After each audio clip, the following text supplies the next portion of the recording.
After Xiang Lin finished speaking, Kimimaro swiftly moved towards his left side. As fast as Fukuru discovering a mouse. Immediately, a scream rang out. It sounded particularly clear in the silent forest. The ninja team on the right has stopped, Xiang Lin said with her eyes closed. She was using the unique ninjutsu, a rather secret technique, of the Uzumaki clan, the Kagura Mind's Eye. With its wide range, covering half of the death forest was no problem for her strength. I'll go take a look. Li Shang disappeared in an instant and arrived in front of the three people in a moment. They were Leaf Village ninjas, and he recognized them. Hyuga Neji, with his white eyes and flowing long hair. Tenten, with her bun-shaped hairstyle, and Cheongsam, perfectly fitting Neon's stereotypical impression of the Hana clan. Lastly, Rock Lee, with his watermelon-shaped head and green attire. Hyuga Neji was taken aback. So fast, he barely had time to react. What kind of scroll are you? Li Shang looked at the three people who were on guard and said, I am the Heavenly Scroll. If it's the same, we can save time. We are also the Heavenly Scroll, Hyuga Neji said in a deep voice. Li Zhang's performance just now surprised him. It had only just begun, and unnecessary conflicts could be avoided. Li Shang turned around and returned to Xiang Lin's side. Kimimaro calmly said, I am also the Heavenly Scroll. What luck. Xiang Lin complained, we actually encountered two teams with the Heavenly Scroll. It's not really luck, after all, half of the teams have the Heavenly Scroll. Li Shang shook his head and said, since you're so eager, let's take the initiative to attack. It's about time. We are like three wolves in a flock of sheep. Xiang Lin closed her eyes again and said, let me see, there is a small team 2 kilometers southeast. Kimimaro drew a bone knife from his left arm and disappeared into the forest with a few ups and downs. The large tree canopy made the surroundings dim. The environment was perfect for an ambush. And Xiang Lin, who possessed powerful perception ninjutsu, was undoubtedly a human radar. There seems to be a group of chakra-infused insects about a kilometer north. Xiang Lin spoke again, they should be the Aburame clan of Konoha. Li Shang nodded, leaving behind a shadow clone and also disappeared into the cold forest. A few seconds later, he arrived in front of the insect swarm and waved his hand, saying, hello. The insect swarm was stunned for 2 seconds, clearly not expecting Li Zhang's appearance and his actions. But once they reacted, the insect swarm rushed towards the shore like a tide. Li Shang clasped his hands together. Water surged from under his feet, swirling around him. The insect swarm began to spin wildly, like clothes thrown into a washing machine. Aburame Shino, who was far away, severed his visual connection with the insect swarm. He shook his head to shake off the dizziness and said, we've been discovered. It's a ninja from Otogakure, but there's only one person. How lucky. Right, Akamaru. Inuzuka Kiba immediately stood up, excitedly saying, maybe this guy has a scroll on him. His white dog barked twice in response. Hyuga Hinata, who was beside them, activated her Byakugan. Her field of vision instantly expanded, and she quickly noticed Li Shang. The horrifying amount of chakra. It was actually larger than the combined amount of the three of them. Her body couldn't help but tremble. Run. Hyuga Hinata said anxiously. Aburame Shino and Inuzuka Kiba hesitated for a moment but chose to trust their teammate. The three of them quickly turned around and ran. Li Shang stopped in his tracks. He had no intention of taking action in the first place. After all, there is a crown princess. In the original work, anyone who fought against Hinata did not survive. Plus, they are ninjas from Konoha. He just greeted them. Li Shang formed hand seals, and the range of his perception quickly expanded. After a moment, he intercepted 3 ninjas from the Rain Shinobi village. They were dressed in tight swimsuits and wore gas masks, looking quite peculiar. Upon seeing Li Shang, the 3 immediately launched an attack. 2 of them threw a bunch of senbon needles. One of them formed hand seals and summoned a rain dragon in front of him. Li Zhang's response was also a water dragon, but it was bigger and thicker. It wrapped around the senbon needles, devoured the rain dragon, and knocked out the 3 rain shinobi. Luck was on our side this time. Li Shang looked at the earth coiling scroll he found on the rain shinobi and couldn't help but smile. Kimimaro came back before him, but he still had the heavenly scroll. Li Shang handed the earth coiling scroll to Kaoru with anticipation in her eyes. Yay! Kaoru exclaimed excitedly, let's hurry to the tower, maybe we can break the record. What record? Li Shang asked. The record for the fastest completion, it's around an hour, but we'll definitely be faster. After putting away the 2 scrolls, Kaoru said, let's go, let's go. Her body instantly appeared in the distance. These years of learning were not in vain. Her strength far surpassed that of a genin. Li Shang and Kimimaro followed suit. Half an hour later, they arrived at the tower. Kaoru simultaneously opened the heavenly and earth coiling scrolls according to the rules. After a burst of smoke, a young man wearing a Konoha forehead protector appeared. He glanced at the time and showed a clear surprise on his face. After a moment, he said, congratulations on successfully completing the challenge, please proceed to the rest area. Uncle, did we break the record? Kaoru quickly asked. Yes, but next time it would be better if you change your way of addressing me. The young man nodded and then joked, also, fighting is prohibited in the rest area. Kaoru smiled awkwardly. The 3 of them went to the rest area. Li Shang and Kimimaro closed their eyes to rest. Kaoru couldn't sit still and looked around at the entrance. Are you the second team to arrive? Quite fast. She saw 3 Sanagakure ninjas walking down the aisle and couldn't help but say. They were dressed quite strangely. The one in the middle carried a gourd on his back, had heavy dark circles under his eyes, and had the character, love, carved on his forehead. The one on the left also carried something strange, but it was wrapped in black cloth, and there were strange patterns on his face. The girl on the right was relatively normal, except for the large fan ninja tool. You're even faster than us. Tamari showed a surprised expression. What's so surprising about that? Kaoru smiled and said, it means our strength is stronger. Little sound ninja. How ridiculous, not afraid of spraining your tongue while talking big.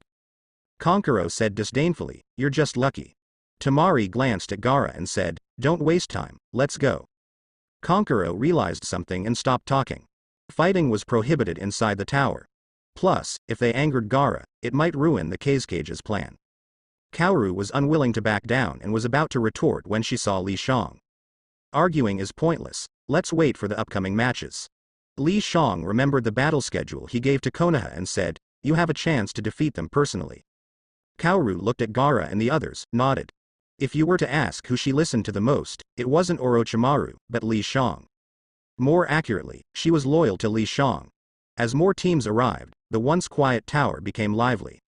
Especially the conflict between Gaara and Uchiha Sasuke further fueled the atmosphere. The reason is simple. Gaara's personality is quite terrible due to the actions of his sibling, Rasa, and he is confrontational towards everything. Sasuke's reputation precedes him, and he has long been his target. Unable to hold back upon their first meeting, he ran up to him and said he wanted to kill him. Sasuke's personality naturally does not indulge Gaara. Naruto, on the other hand, found the commotion not exciting enough and was practically shouting, let's fight, as a cheerleader for Sasuke. The one who ultimately stopped the fight was Uchiha Itachi. After looking at Sasuke and Naruto, the two immediately backed down. If you want to fight, the preliminaries will start soon, Uchiha Itachi said calmly. Since your teams have exceeded the specified number of members, there will be individual battles to eliminate half of the participants. The sudden news shocked the onlookers. Eliminating half seemed too much. Many people showed worried expressions. The excitement died down, and people began checking their equipment. However, there was a group of people who were quite excited. They possessed strong power and confidence, fearing no challenges.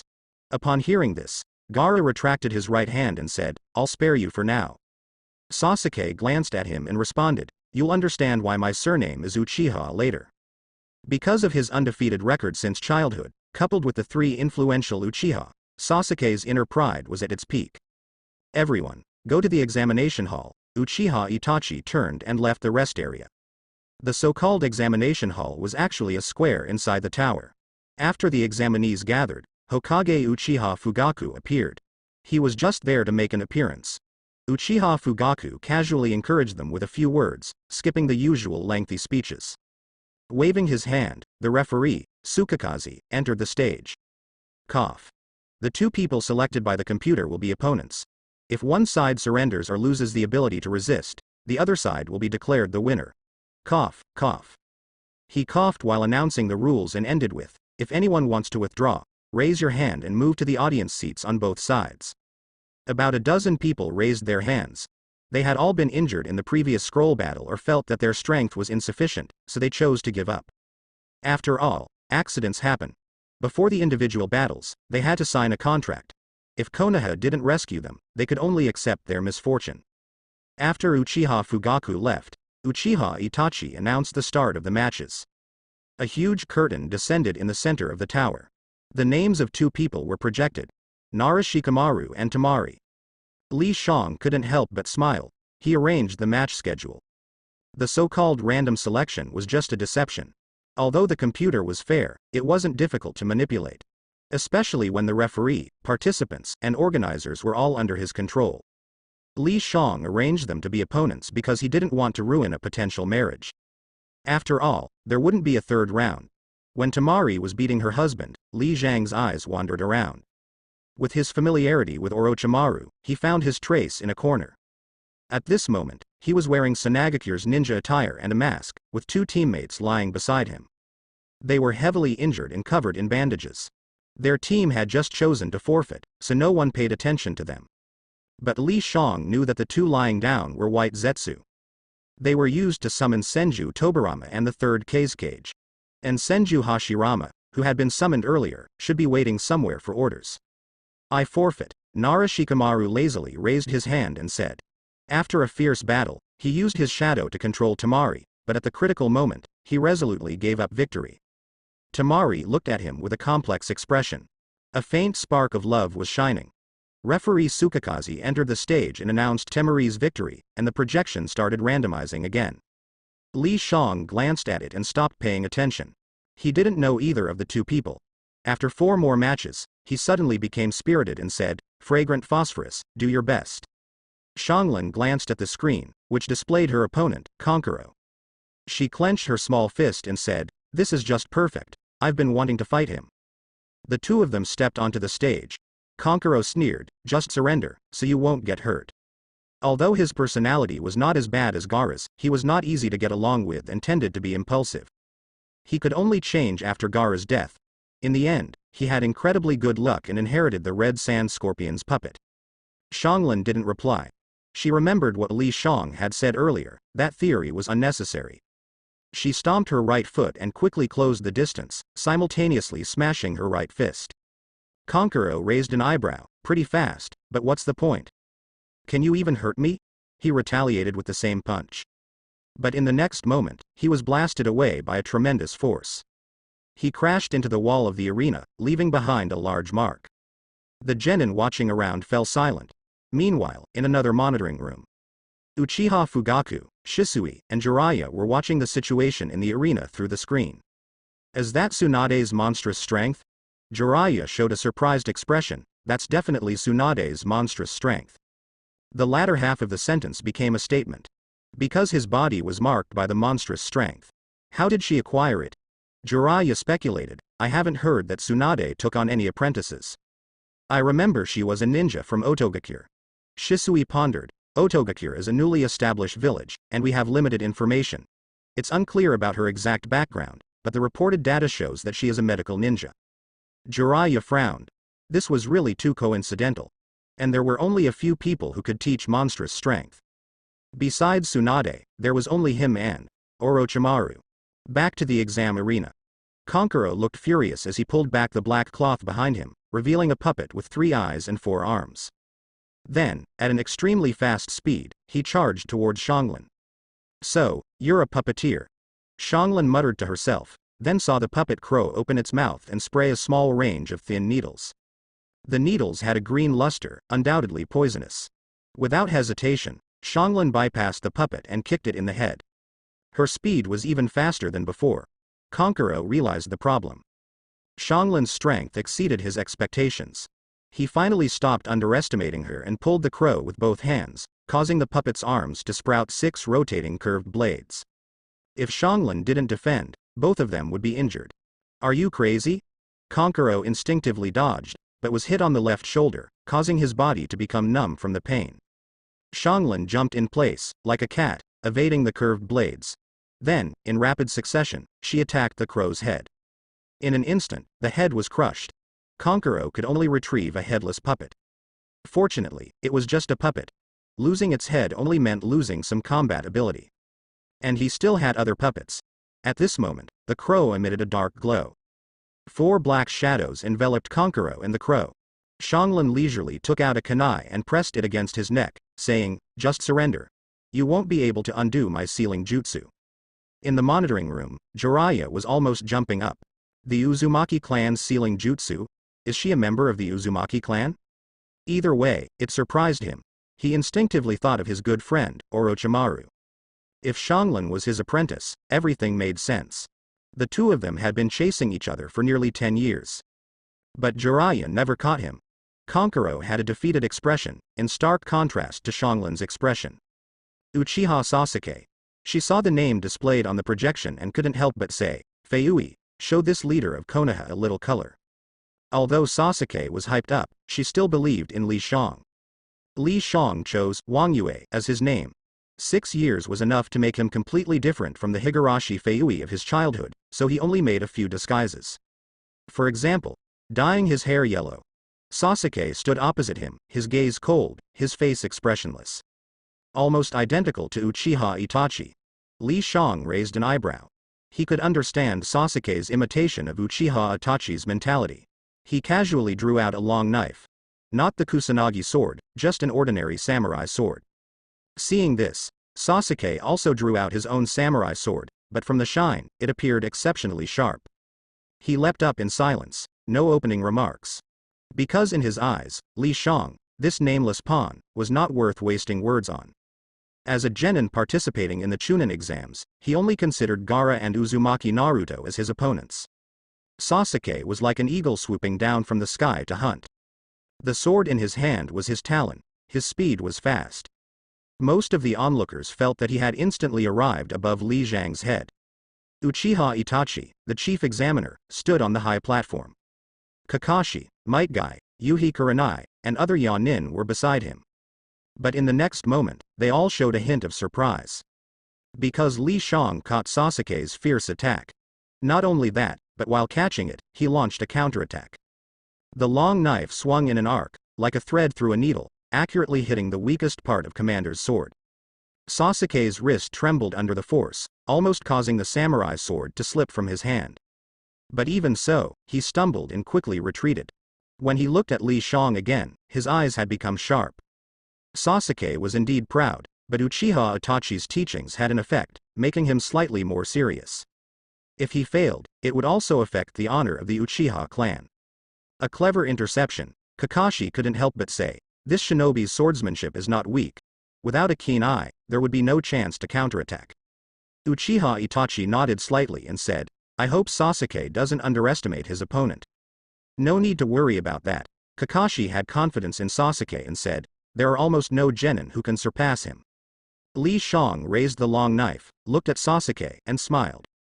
In the next moment, an invisible pressure spread. Bloody, cold, and filled with unimaginable killing intent. Sasuke's body stiffened in an instant, revealing a horrified expression. Because unlike in the original story, where they had Zabuza and Orochimaru as training, their Team 7 had never encountered a truly powerful ninja with killing intent. Li Xiang had experienced life and death in the ninja world and had simulated it many times, so having a strong killing intent was no problem for him. Uh-oh. Kakashi sensed the change in the arena and couldn't help but ask, "What's going on with this guy?" "It's hard to possess this kind of killing intent without experiencing the battlefield," Yuhi Kurenai said, her beautiful face showing surprise. Uchiha Itachi frowned but didn't say anything. Because Li Xiang had already started his attack. The long knife in his hand moved like a ghost, making deadly slashes.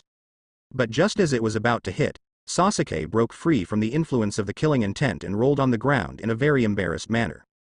Li Xiang was slightly surprised. He kicked directly. Sasuke immediately flew several meters like a cannonball. Just as he landed, he leapt up again. His eyes spun rapidly, a bloody red, with only the clear sight of the black three-hook jade. Compared to the original story, his strength had undoubtedly improved too much. After all, he was one of the main characters, with good talent and 3 great mentors, Uchiha Fugaku, Shisui, and Itachi. Naturally, he was more professional than Kakashi, who was only half an Uchiha. The only thing he lacked now was experience. "You are qualified to see the Sharingan," Sasuke patted the dust off his body and calmly spoke. It seemed that the disadvantage just now was just an illusion. At this moment, the cheerleaders outside the arena, Naruto, Sakura, Ino, and others, shouted in unison, encouraging them, making Li Shang feel like the antagonist. Sasuke placed his left hand on his mouth, the temperature rose, and flames formed into a great fireball. Li Shang raised his hand and retaliated with a water ball. Water clashes with fire. In the moment when the mist rises, Sasuke throws down his samurai sword and starts running. The piercing sound of birds chirping fills the air. When Sasuke sees that Li Shang is a water attribute ninja, he hesitates for no moment and uses lightning-style Chidori. A deep blue figure flickering with lightning strikes Li Shang like a bullet. Water clone. Sasuke immediately turns around and sees 2 streams of water descending from the sky. 4 black crows fly away. His body also disappears without a trace. The water rushes to the ground, causing a significant wave. Li Shang shakes his head involuntarily. He feels like he's fighting Uchiha Itachi, not Sasuke. Imitation is easy, but being completely the same is impossible. The essence of Uchiha Itachi lies in his talent for combat, especially his mastery of genjutsu. Sasuke's character cannot achieve such profound calculations, he prefers brute force. From the original work, it can be seen that he rarely uses genjutsu. If we have to say, Uchiha Itachi is actually the atypical Uchiha. After all, Uchiha Madara and Uchiha Obito also don't use genjutsu much. Li Shang forms hand seals, and immediately a wall of water rises in front of him. Sasuke's body becomes visible. His samurai sword is stuck in the water wall. At this moment, he realizes his lack of experience. Just Li Shang using water barrier to locate and stop him is not something a genin can do. Thinking of this, Sasuke forms hand seals. In the instant the water barrier dissipates, his gaze meets Li Zhang's. Genjutsu unknown fire. Li Shang is slightly startled and feels fire under his feet. He immediately understands his current state. But instead of panicking, he turns the tables and lets out a scream. Seeing this, Sasuke's face reveals a triumphant smile. No one can escape the genjutsu of the Sharingan. He picks up his samurai sword and aims it at Li Shang. Just then, he feels a heavy blow to the back of his head. A loud thud. Good sound, indeed. A faint smile appears on Li Zhang's lips as he whispers in Sasuke's ear, "You still have a long way to go." Sasuke can't help but widen his eyes. This sentence sounds too familiar. But the next moment, he falls into unconsciousness. Uchiha Itachi flashes and catches Sasuke's body. The onlookers also react. Sasuke. Naruto jumps down while shouting. Li Shang sounds like a Chinese homonym for gay. He's fine. Seeing that Uchiha Itachi keeps staring at him, Li Shang shrugs and says, "He's not injured, just knocked out." Naruto, take him away, don't interfere with the exam. Uchiha Itachi withdraws his gaze. Now is not the time for investigation. The exam continues. Li Shang always feels like there are a bunch of eyes subtly prying on him. Especially from the direction of Uchiha Itachi. Little does he know that in the monitoring room, Uchiha Fugaku and Shisui are already investigating his information. The upcoming matches are not interesting. It's like weak chickens pecking at each other. When it's Kimimara's turn, he goes up, resolves the situation with one move, and steps down. No more than 10 seconds in total. Finally, the arranged match between Li Shang and Gaara takes place. Gaara and Uzumaki Naruto. Orochimaru quietly places his hands on White Zetsu. Gaara goes berserk, and the plan begins, and his opponent is the Nine-Tails Jincha, Riki, who is bound to go berserk. Orochimaru knows the information about Uzumaki Naruto, which Li Shang told him. Actually, it's quite simple to determine whether someone is the Nine-Tails Jincha, Riki. Just look at the seals on their body. Li Shang has studied sealing jutsu. Orochimaru doesn't doubt it because he knows that the Jincha, Riki of Konoha definitely uses the sealing jutsu of the Uzumaki clan. The battle between Uzumaki Naruto and Gaara was destined to be special. Apart from both being Jincha, Riki, their childhood experiences were very similar. At the beginning of the fight, both of them seemed evenly matched. Gaara possessed what was known as absolute defense, where the sand formed by his mother would automatically protect him. Ordinary ninjutsu couldn't harm him at all, but Uzumaki Naruto was not an ordinary genin. He was Minato's son, inheriting his talent for combat. With Jiraiya's guidance, he quickly discovered Gaara's weaknesses. Because of his absolute defense, Gaara lacked battle experience and was not fast enough. Uzumaki Naruto successfully injured him using the Shadow Clone technique and Rasengan. As blood dripped, Shukaku finally awakened. A giant sand claw swatted Uzumaki Naruto away. At this moment, Kurama inside him also spoke up. Due to Li Zhang's influence, Uzumaki Naruto had encountered the tailed beast inside him earlier than in the original story.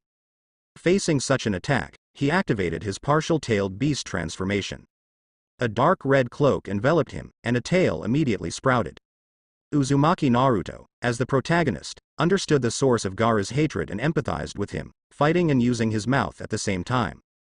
Chaos ensued. Uchiha Itachi didn't hesitate to order, disperse the genin. Do we need to pause the match? Kakashi didn't expect Gaara to be a Jinsha, Riki. But he also knew that battles between tailed beasts could be quite destructive. No need. Uchiha Itachi waved his hand and said, Gaara is no match for Naruto.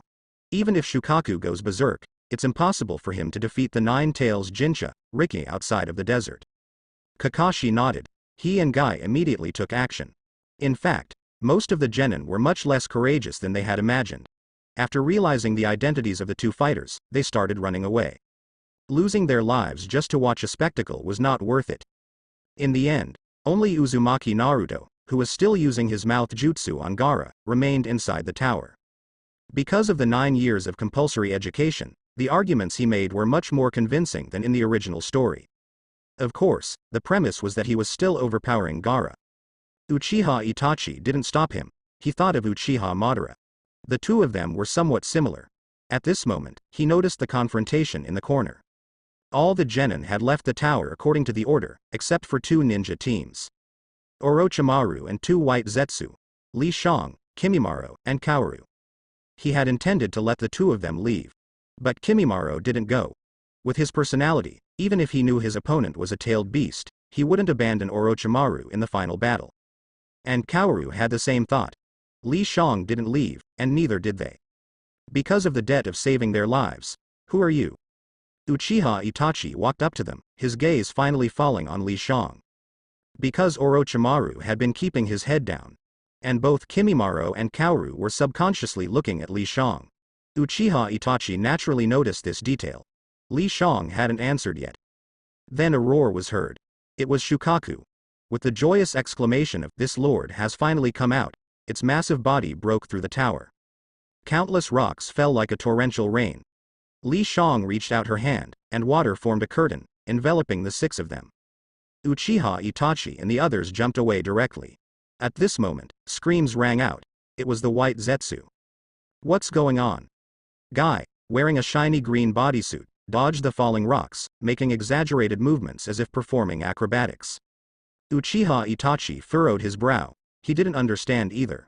White Zetsu's bandages quickly fell off, revealing the appearance of Senju Tobirama and the 3rd Kazekage.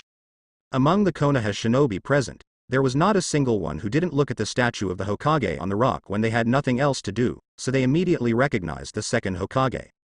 They all showed expressions of shock. Swish, swish, swish. Uchiha Fugaku, Jiraiya, and Shisui appeared. Especially Jiraiya, who landed and looked at Orochimaru, asking, "Is it you? Orochimaru? Besides you, how could anyone else use a forbidden technique like impure world reincarnation?" Since he was recognized, Orochimaru no longer pretended and confessed, saying, "It's me." Immediately, he clapped his hands and Senju Hashirama appeared before him. Jiraiya quickly explained the impure world reincarnation. As expected, all the Yonin present were filled with anger. No one would like to play with the technique of manipulating the dead. And it was the 2 most respected Hokage of Konoha. Orochimaru, what do you want? Uchiha Fugaku asked coldly. Don't you see it? Orochimaru retorted, but he had some doubts in his heart. Why did Uchiha Fugaku, Shisui, and Jiraiya arrive so quickly? It was as if they had been waiting for him, but when the arrow is on the string, there is no turning back. Orochimaru directly erased the consciousness of the 3 shadows, and countless giant trees sprouted from the ground. Li Zhang's body shook as he quickly retreated. It's wood style. Everyone, be careful, Jiraiya warned loudly. The vines grew rapidly, like thick tentacles, entwining and destroying the tower. In the end, a forest appeared. Shisui was the first to activate Susanoo. A terrifying oppressive feeling spread in all directions. A green skeleton warrior appeared. Excited and fearful, Orochimaru licked his lips and said, "You also have these eyes." And they were so powerful. When he was somewhat worried, a wooden dragon larger than Susanoo suddenly rushed into the sky, tightly trapping Shisui. Senju Hashirama, so terrifying. Orochimaru suddenly realized that the legendary stories were not wrong. Senju Hashirama did defeat Uchiha Madara with wood style. There was no doubt that Uchiha Madara also had the Mangekyo Sharingan. But what puzzled Orochimaru was the stark difference between the wood style obtained from Senju Hashirama's cells and what he saw before him. What was missing in between? Senju Hashirama's strength also shocked Uchiha Itachi and others. Especially Uchiha Itachi and Uchiha Fugaku. They knew the power of Susanoo well. "Sasuke, you go deal with Orochimaru. The rest of you, come with me to deal with the three shadows and hold them back." Uchiha Fugaku immediately activated his Mangekyo Sharingan. After so many years, this was the first time he had used it in front of others. Jiraiya hesitated for a moment but still obeyed the Hokage's command. Uchiha Fugaku's allocation was reasonable. Uchiha Itachi had fought Orochimaru before and could quickly deal with him. By then, the impure world reincarnation would naturally be broken. But it wouldn't be easy to hold back Senju Hashirama, Senju Tobirama, and the third Kazekage. Orochimaru's body trembled. 3 pairs. There were actually 3 pairs. He felt extremely fortunate to have used the impure world reincarnation and brought white Zetsu to restore Senju Hashirama to his peak. Otherwise, he would definitely be a dead snake right now. "Uchiha Itachi, can you tell me what these eyes are called?" Orochimaru asked calmly, with his hands behind his back. "You're not qualified to know." Uchiha Itachi instantly activated his Mangekyo Sharingan and without hesitation, used a genjutsu. Magical art. Prison collar technique, but it was useless. Orochimaru's body burst open, and a white snake sage suddenly appeared. When white snake sage appeared, it meant that Orochimaru was serious. But it was also a helpless move. His human body couldn't withstand Uchiha Itachi's genjutsu, but his true form could. Genjutsu was mostly cast through the eyes, and snake eyes were different from human eyes. Orochimaru could completely ignore Uchiha Itachi's genjutsu. But what he didn't expect was the power of Susanoo. Just like how he was unaware of Senju Hashirama's peak. At this moment, he finally understood what it meant to be a top-tier shinobi in the ninja world. The red chakra soared into the sky like flames. The colossal skeletal warrior held the Yada mirror in its left hand and the 10-fist sword in its right hand. Orochimaru felt the pressure and the danger. He saw the scales on his body transform into white snakes, rushing towards Uchiha Itachi like a school of flying fish. Uchiha Itachi remained expressionless as he swung the 10-fist sword, causing a pile of snake heads to roll. Blood splattered everywhere. The densely packed white snakes continued to advance. Orochimaru stared intently at Uchiha Itachi. Susanoo was huge, so its speed was definitely not as fast. He was betting on Uchiha Itachi's sword, however, he completely miscalculated. Uchiha Itachi wielded the 10-fist sword, but his speed was unaffected. Such a fast sword. Such a ruthless sword. Not a single white snake could get close to his true body. At this moment, a white figure rushed towards Uchiha Itachi. Orochimaru's gaze flickered. It was Kimimaro. Only then did he remember that he was not alone and hastily said, "Himawari, summon the myriad snakes." Li Shang, who was watching the show, raised an eyebrow. But he didn't refuse. He formed hand seals, accompanied by a burst of smoke, and the massive bodies of the myriad snakes appeared. Immediately, eye markings appeared on his own face, activating Sage Mode. He instantly appeared behind Kimimaro and knocked him out with a Sage Jutsu, superhuman strength. Obviously, no one had anticipated such a change. Kimimaro shouldn't have been defeated so easily.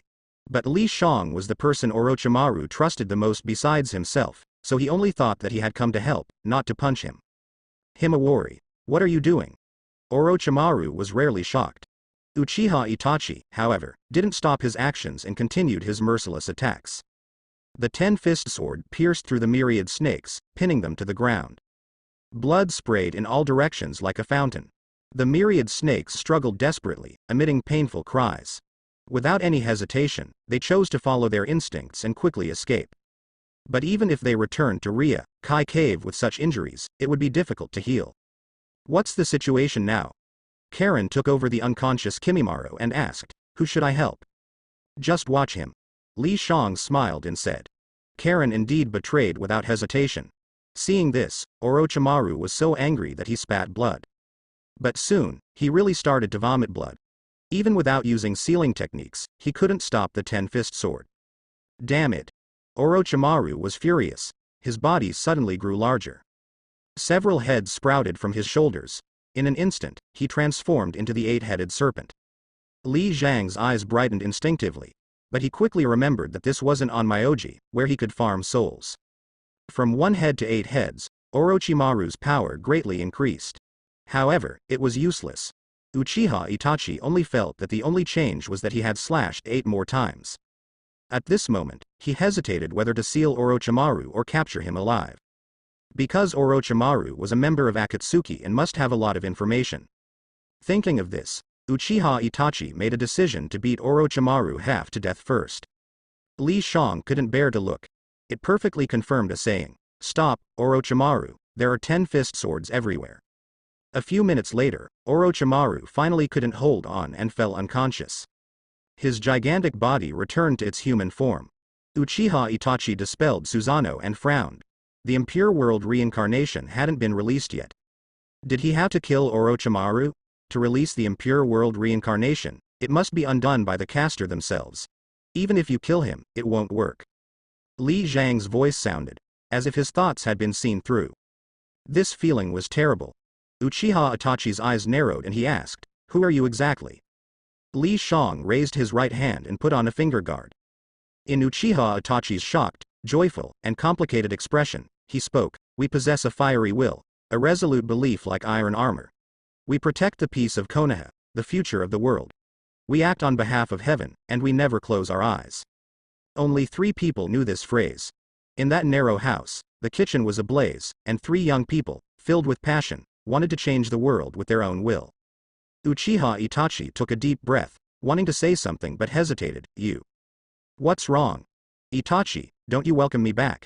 Li Shang smiled and asked. No, Uchiha Itachi quickly replied. I just didn't know what to say at the moment. Then let's save people first. Li Shang crouched down, his hands emitting a green light. They had to wake up Orochimaru first, then have Uchiha Itachi take control, and finally release the impure world reincarnation. Seeing this, Uchiha Itachi understood Li Zhang's thoughts without explanation. He activated his Mangekyo Sharingan. Orochimaru woke up, his face pale. Even though he received treatment, it was only temporary. Why? His first words were a question to Li Shang. I'm sorry, I was an undercover agent. Li Shang sighed. Orochimaru had treated him well, but that was it. This guy had done too many evil deeds and was too dangerous, he had to be locked up. Uchiha Itachi immediately glared at him, and Orochimaru was forced to perform hand seals. After losing control, Senju Hashirama, Senju Tobarama, and the 3rd Kazecage's souls ascended to the Pure Land. Shisui and the others immediately surrounded Li Shang and his group. Shang Lin took a step back in fear, she had witnessed their strength. At this moment, she felt like a little white rabbit being surrounded by a group of lions. Pitiful and helpless. Li Shang patted her shoulder and said, we are all on the same side, no need to be afraid. And Shang Lin would be treated well in Konoha. Even if Sarutobi Hiruzen and Shimura Danza were still around, they wouldn't miss a chance to have an Uzumaki as a clan member.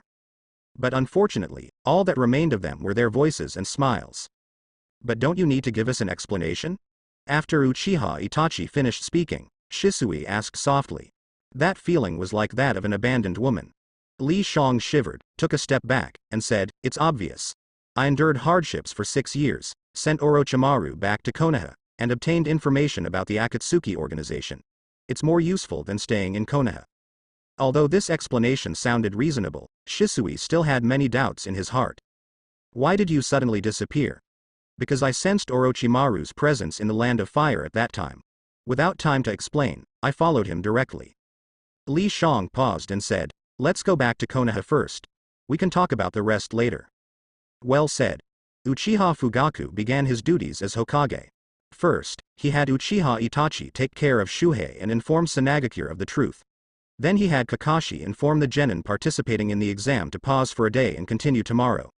Finally, he led Li Shang and the others back to the Hokage's office. The simulation of this world has reached the highest evaluation. The handling of the Konoha collapse plan event is complete.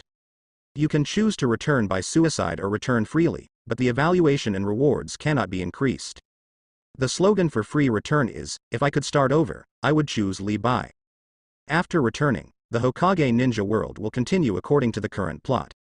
Li Shang glanced at the text displayed on the simulator and continued to fabricate his experiences. In fact, he had already said most of it before, and the rest was just a matter of details. And this experience made him understand that since he could return to the Hokage world, he couldn't play disappearing acts. However, the reason is simple. Just like this time, to go undercover. Is there anything else you want to ask? Li Shang casually picked up the teapot on Hokage's desk and took a sip, saying, "Sensei, do you mind?" Uchiha Fugaku shook his head. "If you've finished drinking, is it useful for me to mind? What's wrong with your body?" Uchiha Itachi had long noticed that there were no traces of transformation technique on Li Zhang's body, indicating that he had changed bodies. Speaking of this, I have to mention Orochimaru. Li Zhang's face was filled with distress as he recounted his tragic experience. In fact, it was the living corpse reincarnation. Orochimaru, in order to obtain a vessel, subjected his body to inhumane modifications. Uchiha Itachi's tone was cold as he said, "Orochimaru, I won't let him off. He is in charge of Anbu, and Orochimaru has fallen into his hands. He will definitely make use of the top 10 tortures in the future." Shisui was even more exaggerated. He wiped away his tears and said, "Lang, you've suffered." Uchiha Fugaku was moved and said, "Although you have changed bodies, you are still the glory of our Uchiha clan." Li Shang felt like he had become a black and white photo hanging on the wall. He coughed and said, "Let's put this matter behind us and talk about something happy." Kimimaro and Karen. Karen, of course, was welcomed by Konoha as an orphan of the Uzumaki clan. But Kimimaro was not easy to handle. His previous attack on Uchiha Itachi undoubtedly showed his loyalty to Orochimaru. Kimimaro has a bloodline disease. Li Shang thought of a reason and said, "The Mangekyo Sharingan of the Uchiha clan puts a heavy burden on the eyes and body, and it is also prone to bloodline diseases. In that case, let's keep Kimimaro as a research subject." Uchiha Itachi's eyelids twitched when he heard this, and he said, "Lang, you make sense. Has Lady Tsunade returned?" Li Shang asked again. To treat the bloodline disease, Lady Tsunade was indispensable. Her medical skills were definitely the best in the ninja world. And she was a ninja from Konoha, there was no reason not to use her. "She hasn't returned." Jiraiya answered truthfully, "and she doesn't want to come back either." Li Shang pondered for a moment and said, "Itachi, you go and take control of all the casinos in the Fire Country. Then tell Lady Tsunade that as long as she is willing to treat Kimimaro, her gambling debts will be waived. If she disagrees, all the casinos will no longer welcome her. Also, don't tell her that you are from Konoha." Jiraiya was stunned and muttered, "What a ruthless guy." Uchiha Itachi was slightly excited. This familiar feeling had returned. It's great. Only when the three of them were together could they be called the Heavenly Trio. The familiar ceiling. Li Shang glanced out the window. Seagulls were perched on the deck, and in the distance was a calm sea. The sunlight was abundant, but it was unknown if there was a salty sea breeze. Li Shang returned to the main world. Simulation of this world has ended. Evaluation. After 3 years and another 3 years, you finally took down the boss. Reward. 5 simulation coins, current balance, 17B, 1 random high-quality talent, 90% chance, 1 random high-quality item, 90% chance, access to character card library and item library. The next simulation will begin in 1 month, related event, Dragon Clan, Morning Sun of Fire. Character card library. The character from the simulation world you completed perfectly will be made into a card for you to use. Item library. You can store items in the warehouse, but it's best not to let others see. A light screen unfolded in Li Zhang's field of vision. There were 4 buttons on it. Character attributes, simulation save, character card library, and item library. The first 2 are self-explanatory. Li Shang clicked on the character card library. His consciousness suddenly went dark. A blue and purple light fell from the void. Like meteorites from outer space, dragging tails of different colors. Finally, with a deafening sound, the meteorites landed. The blue and purple lights intertwined. forming the two characters that Li Shang was familiar with. Uchiha Lang and Higurashi Heim. He quickly understood the rules of using the cards. In the original world, summoning in the Hokage ninja was costless, but it's worth noting that the cards have no subjective consciousness and can only be controlled by oneself. In the main world or other worlds, using it once requires consuming 5 simulation coins. There are 2 ways to use it. One is to use it as a substitute, similar to a puppet. The other is to possess it, borrowing the power of the card. As for the previous colors, they represent their levels, somewhat similar to the RNSR in the games of the previous life. Uchiha Lang has the 2 Tomo Sharingan and his strength is roughly at the level of an average Yanin. Higurashi Heim is not only skilled in water-style secret techniques, but also has summoning beasts and sage mode, making her an elite among Yanin. There is no doubt that the appearance of character cards greatly enhances Li Zhang's strength, making him no longer a weakling in the main world. Although 5 simulation coins are a bit expensive, compared to the effect, it is well worth it. Li Shang had previously obtained 2 items, one was an acceptance letter, and the other was a hidden fox. At this time, only the acceptance letter was floating alone in the item library. Nick was sleeping on the carpet, like a house cat. Li Shang casually picked up a clock from the bedside table. With a thought, it appeared in the item library. Li Shang couldn't help but smile. He was familiar with this item card, it's just a space ring. Taking out the clock again, Li Shang rubbed his hands and started drawing his talents and items. Shinsa Hand, B level. You are excellent at shooting, hitting the target every time, and have mastery of all firearms from Grandmaster. Future License Camera, E level. A camera from the future, no matter where you are or what you're doing, as long as I think about it, it can automatically take beautiful photos. Shinsa Hand talent is not bad. There may be opportunities to use firearms abroad. Maybe he can become a magic assassin like Emiya Kuritsugu. Of course, Li Shang also knows that magicians dislike firearms. If used in the clock tower, the only thing waiting for him is expulsion. This camera is useless. I'm neither surnamed Chen nor a scenery enthusiast. Li Shang couldn't help but complain. But today's harvest is quite rich, so he'll consider the camera as an extra. Maybe it will come in handy someday. Li Shang got up, brushed his teeth and washed his face, called Nick to have breakfast, and then practiced magic with a study. With his photographic memory, he had already completely memorized the 8 gates fist in the swordsmanship, Yagya, Shinkage Rya, it's just a matter of time. But magic is as complex as the stars in the sky. Most magic can still be used universally. For example, projection magic can be learned by magicians of any system. Li Shang is currently learning basic magic. Originally, these should have been mastered during the period of basic science for the whole class. But he skipped a grade, so there was no way, he could only learn slowly. Today we learned about auxiliary magic, acceleration, lightness, and heaviness, these 3. Astati walked in from outside the door. Her appearance was different from usual. Her long hair was tied into twin ponytails with black bows, and she wore a diamond-shaped headband. Tasaka Rin? Li Shang said unconsciously. This outfit looks a bit like her, but that's impossible. Tasaka Rin is currently in Fuyuki City, preparing for the Holy Grail War. What did you say? Astati seemed to have heard his murmuring and asked. Nothing, let's begin. Li Shang shook his head and said. Acceleration. Astati's body slightly curved, and the pure black stockings on her legs tightened into streamlined shapes. The air trembled. Her figure appeared on the other side of the training ground after 1 second. Li Shang raised an eyebrow. This speed is quite good. Although it's similar to an ordinary genin, ninjas have superhuman physical abilities. And this is just a basic magic spell with 1 syllable. Lightness. Astati lightly leapt and instantly jumped 3 to 4 meters high. If it weren't for the ceiling blocking, she could probably go even higher. Heaviness. Astati uttered another syllable. Her footsteps became extremely heavy. The red boots pressed the training ground floor with a creaking sound. Li Shang inexplicably thought of the ship girls.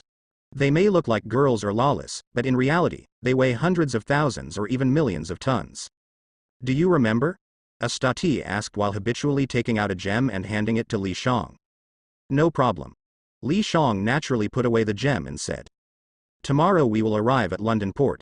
Astati reminded, when we reach the Magic Association, be vigilant at all times. Most magicians have problems in their minds. At the end, she flicked her hair by her ear and laughed. A very interesting statement. Li Shang agreed and nodded. Magicians pursue only one thing, reaching the origin, which is the source of the world. The simplest and most straightforward understanding is that the origin allows magicians to know everything and do anything. Friendship, love, and family are all just disguises for this purpose. Magicians like Tasaka Rin and Emi Yashiro are the real exceptions. What magicians can do is understandable, even if it seems completely unreasonable to ordinary people. The cruise ship arrived at London port the next morning. The moonlight had not completely disappeared. The sun couldn't be seen, but the entire port had already come alive. Li Shang could hear the busy sounds.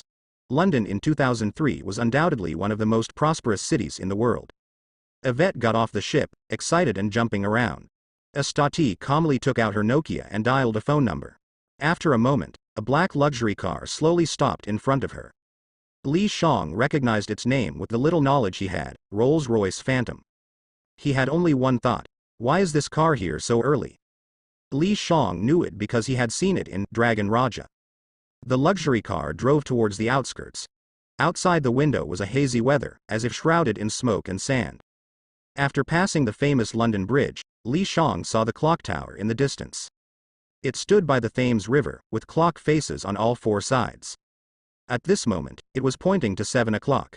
The clock tower is similar in style to Big Ben, a typical English architecture. It is the first academic building of the entire Foundation science. In addition, the surrounding buildings also belong to the clock tower. The style is elegant, presenting a white overall appearance. Embroidered with Victorian patterns, exquisite marble columns can be seen everywhere. The remaining 11 disciplines are distributed around London like satellite cities. If the clock tower is seen as a university, it is easier to understand that the 12 disciplines are 12 departments. Li Zhang's mining science is the 4th department. But he has to report to the clock tower first. After Yvette left, only Estati remained. She led Li Shang to an office. After confirming the information, Li Shang obtained a student ID, a dormitory key, and a class schedule. The student ID does not indicate the discipline, because the clock tower allows outstanding students to study across disciplines. In other words, as long as your application is approved, theoretically you can become a student of the 12 disciplines. Of course, this kind of thing is rare. It is almost impossible to happen. Because the 12 disciplines of the clock tower are divided into 3 factions, which are not friendly to each other. The class schedule is for mining science. Li Shang looked at it and felt a headache. What is Fundamentals of Mining, Introduction to Vein Environmental Properties, Optical Mineralogy, Introduction to Gemstone Magic, and so on. Next, let's go meet the teacher. Estati sat in the driver's seat and said, "Buckle up." Previously, Yvette was driving and it was very stable. Li Shang didn't know how skilled his senior sister was at driving. But with seatbelts, there shouldn't be any problems. In an instant, the Rolls-Royce raced on the road like a wild horse. Li Shang felt that the scenery outside the car window turned into a blur, perfectly confirming the name of this car. 10 minutes later, Li Shang got out of the car and his legs felt weak. Nick even dry heaved. "Sorry, I'm used to going this fast." Estati glanced at him with golden eyes and said, "I thought we were on a spaceship." "What kind of spaceship is that?" "Flying a plane." Li Shang waved his hand and said, "It's okay." He looked around. The first impression was that the greenery was well done. There were plants everywhere. It even affected the aesthetics of the buildings. Is this mining science? Li Shang felt that the style was far from what he had imagined. "This is botany." Estati explained. "Our teacher is a professor of botany and also teaches in mining science." Li Shang was stunned. Botany, another flower magician, he seemed to have guessed who it was. On both sides of the wide avenue were numerous academic buildings. In the depths, they turned into various mansions. It should be the dormitory area. Estati stopped in front of an iron gate. Li Shang looked inside and saw a 3-story pavilion covering an area of 200 square meters in the garden. This style is obviously not European, but Chinese. Estati took out the key and opened the iron gate, reminding him, "Don't step on the flowers in the courtyard, otherwise the teacher will be very angry." Nick came back to his senses and started his old profession again. "Let me see what precious flower it is." It turns out to be eumerin. It is an annual herbaceous plant of the Papaveraceae family. It happens to be in bloom, with petals as thin as silk and corolla like clusters of red clouds, very suitable for planting in gardens. "Teacher." Estati knocked on the door. "Ah, it's you, troublesome fellow." A voice came from inside the door. The tone and atmosphere were completely unlike that of a teacher and student. You. Huh? The door opened. A younger-looking girl appeared than Li Shang had expected. She was wearing a gray-white coat and black glasses, with hair that was astonishingly long, almost reaching her ankles. Wow!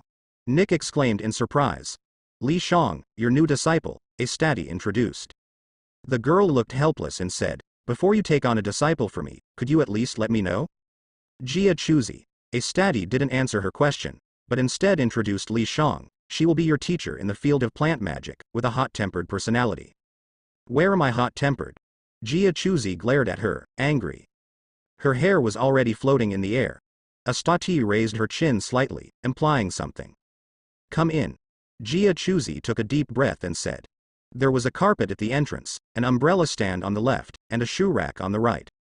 The living room was very spacious, with light-colored poppy wallpaper on the walls.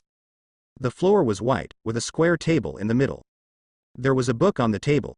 Li Shang could see the title of the book, a reference book on canine language. Interesting.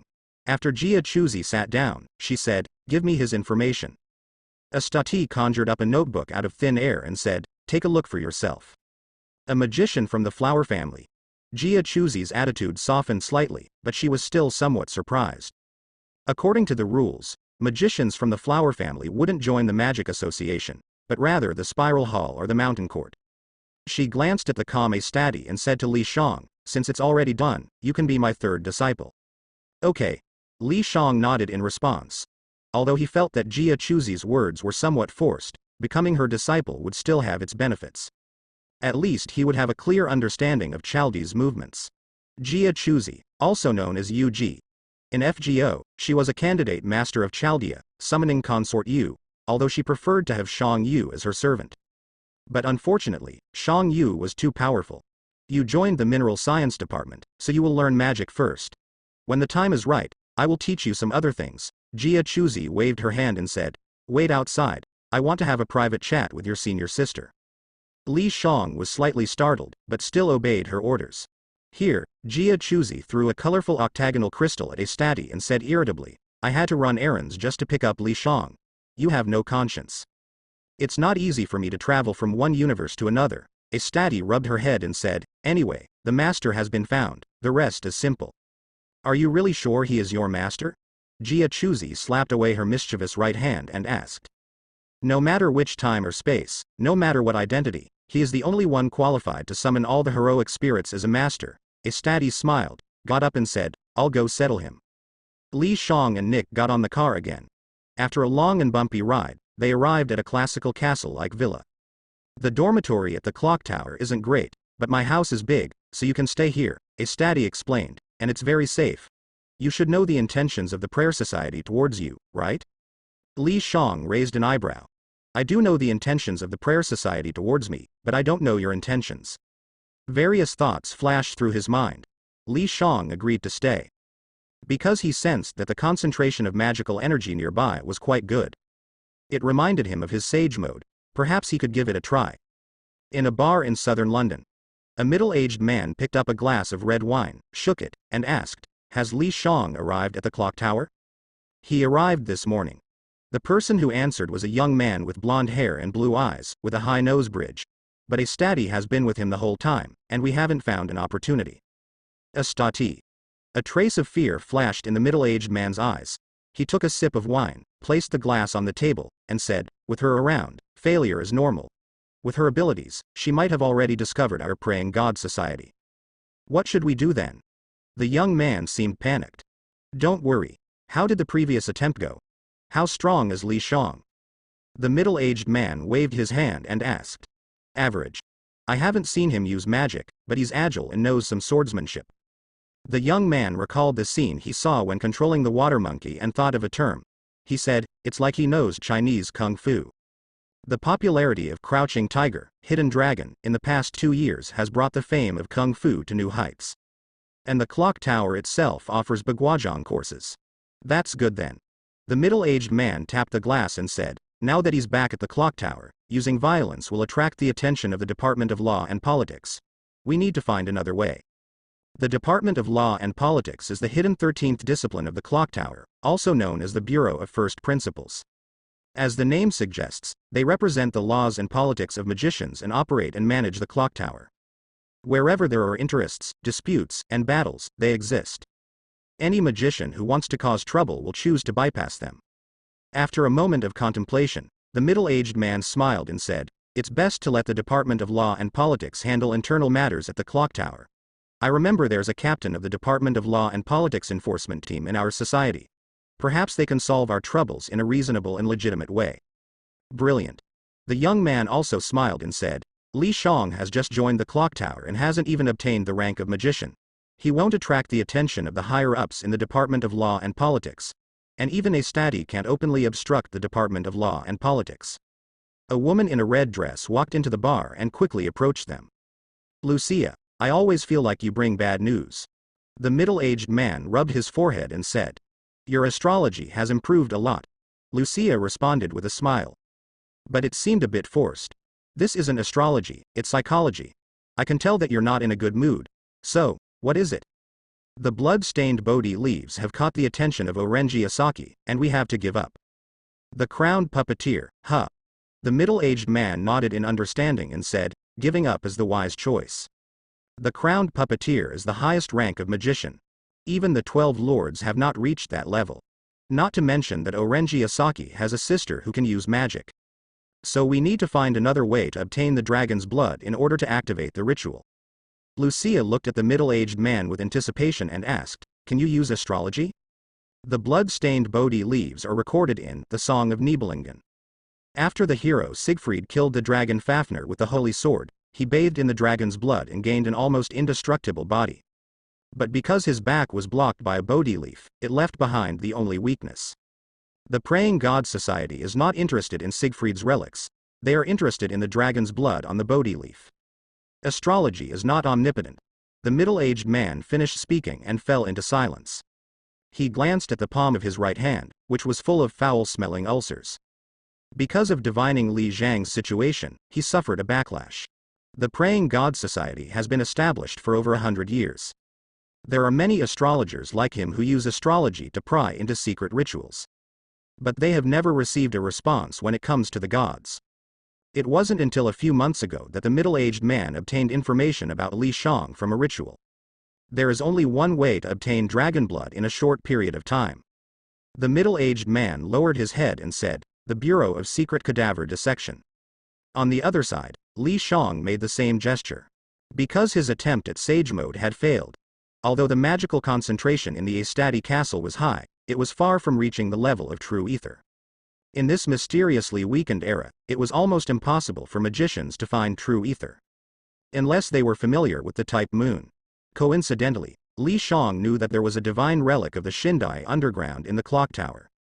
Perhaps it was even the largest relic in the entire world. The tomb of a dragon over 2 kilometers long. The Spirit Tomb Albion. Managed by the Bureau of Secret Cadaver Dissection in the clock tower. That relic was filled with a large amount of true ether, and there were still many fantasy species surviving. But only those with special permission and members of the Bureau of Secret Cadaver Dissection could freely enter and exit. Once others entered, they could never return. But he was just lingering at the entrance, not intending to go in and take anything. In terms of difficulty, it seemed feasible. Li Shang no longer experimented with sage mode. The next morning, he was awakened by a study. After having breakfast, they arrived at the Academy City where the Mineral Science Department was located. Because Li Zhang's foundation was too weak, he was not in the same classroom as a study. Teacher Cashew. Li Shang met the teacher in charge of his classroom in the office, similar to a homeroom teacher. The clock tower did not have grade levels, but it had different classrooms. For example, the famous Elmero classroom. Because the person in charge was Sovereign Elmero E, it was particularly popular. Generally, the sovereign would not teach. "I didn't expect you to choose my classroom, but I believe you won't be disappointed." After looking through his information, Cashew showed a warm smile. Special admissions usually meant that Li Shang had a good family background or exceptional talent. Either way, it was a good deal for him. Cashew led him to the classroom. After a simple self-introduction, Li Shang walked towards the back of the tiered classroom. "Hey! Come sit here." A young man in a blue suit and vest waved at him. And he spoke in Chinese. Although not very fluent, it still caught Li Zhang's attention. I'm Louis. The young man said enthusiastically. Magicians who specialize in floriculture in the clock tower are as rare as pandas. Do you know pandas? I do. Li Shang smiled and said, in our Shu region, we ride pandas to school. Cool. That's so cool. Louis leaned forward excitedly. Oh my god, you have no idea how much I love pandas. So you learned Chinese because of that?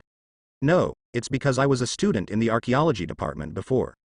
Louis complained. You have no idea how archaeology requires us to know at least the Grandmaster Fifth Gate International language. For me, it's like forcing a cat to learn dog language. I couldn't stand it, so I applied to transfer to the mineral science department. Li Shang twitched the corner of his mouth and agreed, it's indeed painful. He remembered the misery of learning English. If it weren't for his later gift of photographic memory, he would probably have had a hard time getting around in London. Li Shang and Louis had a pleasant conversation. He was a very talkative Frenchman. Just his name was a bit unfortunate. Their chat promptly stopped when Kashiwagi stepped onto the podium. Today's class was about mythological history. As magicians, we cannot simply regard myths as myths, because we understand that the gods once existed, and myths are their records. Kashiwagi's voice echoed clearly in the corner of the classroom, comparable to the teachers in high school who wore little bees around their waists. The significance of studying myths lies in finding the traces they left behind. After a pause, Kashiwagi said, if one day you make a discovery, promptly contact the teachers in the mineral science department, and you will receive unimaginable rewards. The more Li Shang listened, the more he felt something was off. Isn't this just grave robbing? It's just that the objects are gods. But are you sure it won't attract their attention? Li Shang remembered that in the world of fate, some of the gods returned to nature, while others were still alive. But they were no longer in this dying world, but in a higher dimensional seat of the gods. Coming back was impossible, but affecting the throne of heroes and creating a servant doppelganger was quite simple. Who knows, maybe the Holy Grail Wars will become more frequent one day. Just like the timeline in Fate, Apocrypha. Li Shang suddenly thought of the Prayer God Society. Most of them came from the Department of Spirit Descent. Summoning servants was not unfamiliar to them. Could it be that the Prayer God Society wanted to summon a doppelganger of a god? And he himself was the vessel for their descent? After class, Li Shang bid farewell to Louis and met Estati at the entrance of the academic building. She was on the phone, saying, useless people have no value. No, I'm just increasing your sense of tension. Li Shang listened to 2 sentences and felt that she was different from her usual self. She seemed colder. How is it? Estati put away nose arc and asked. Not bad.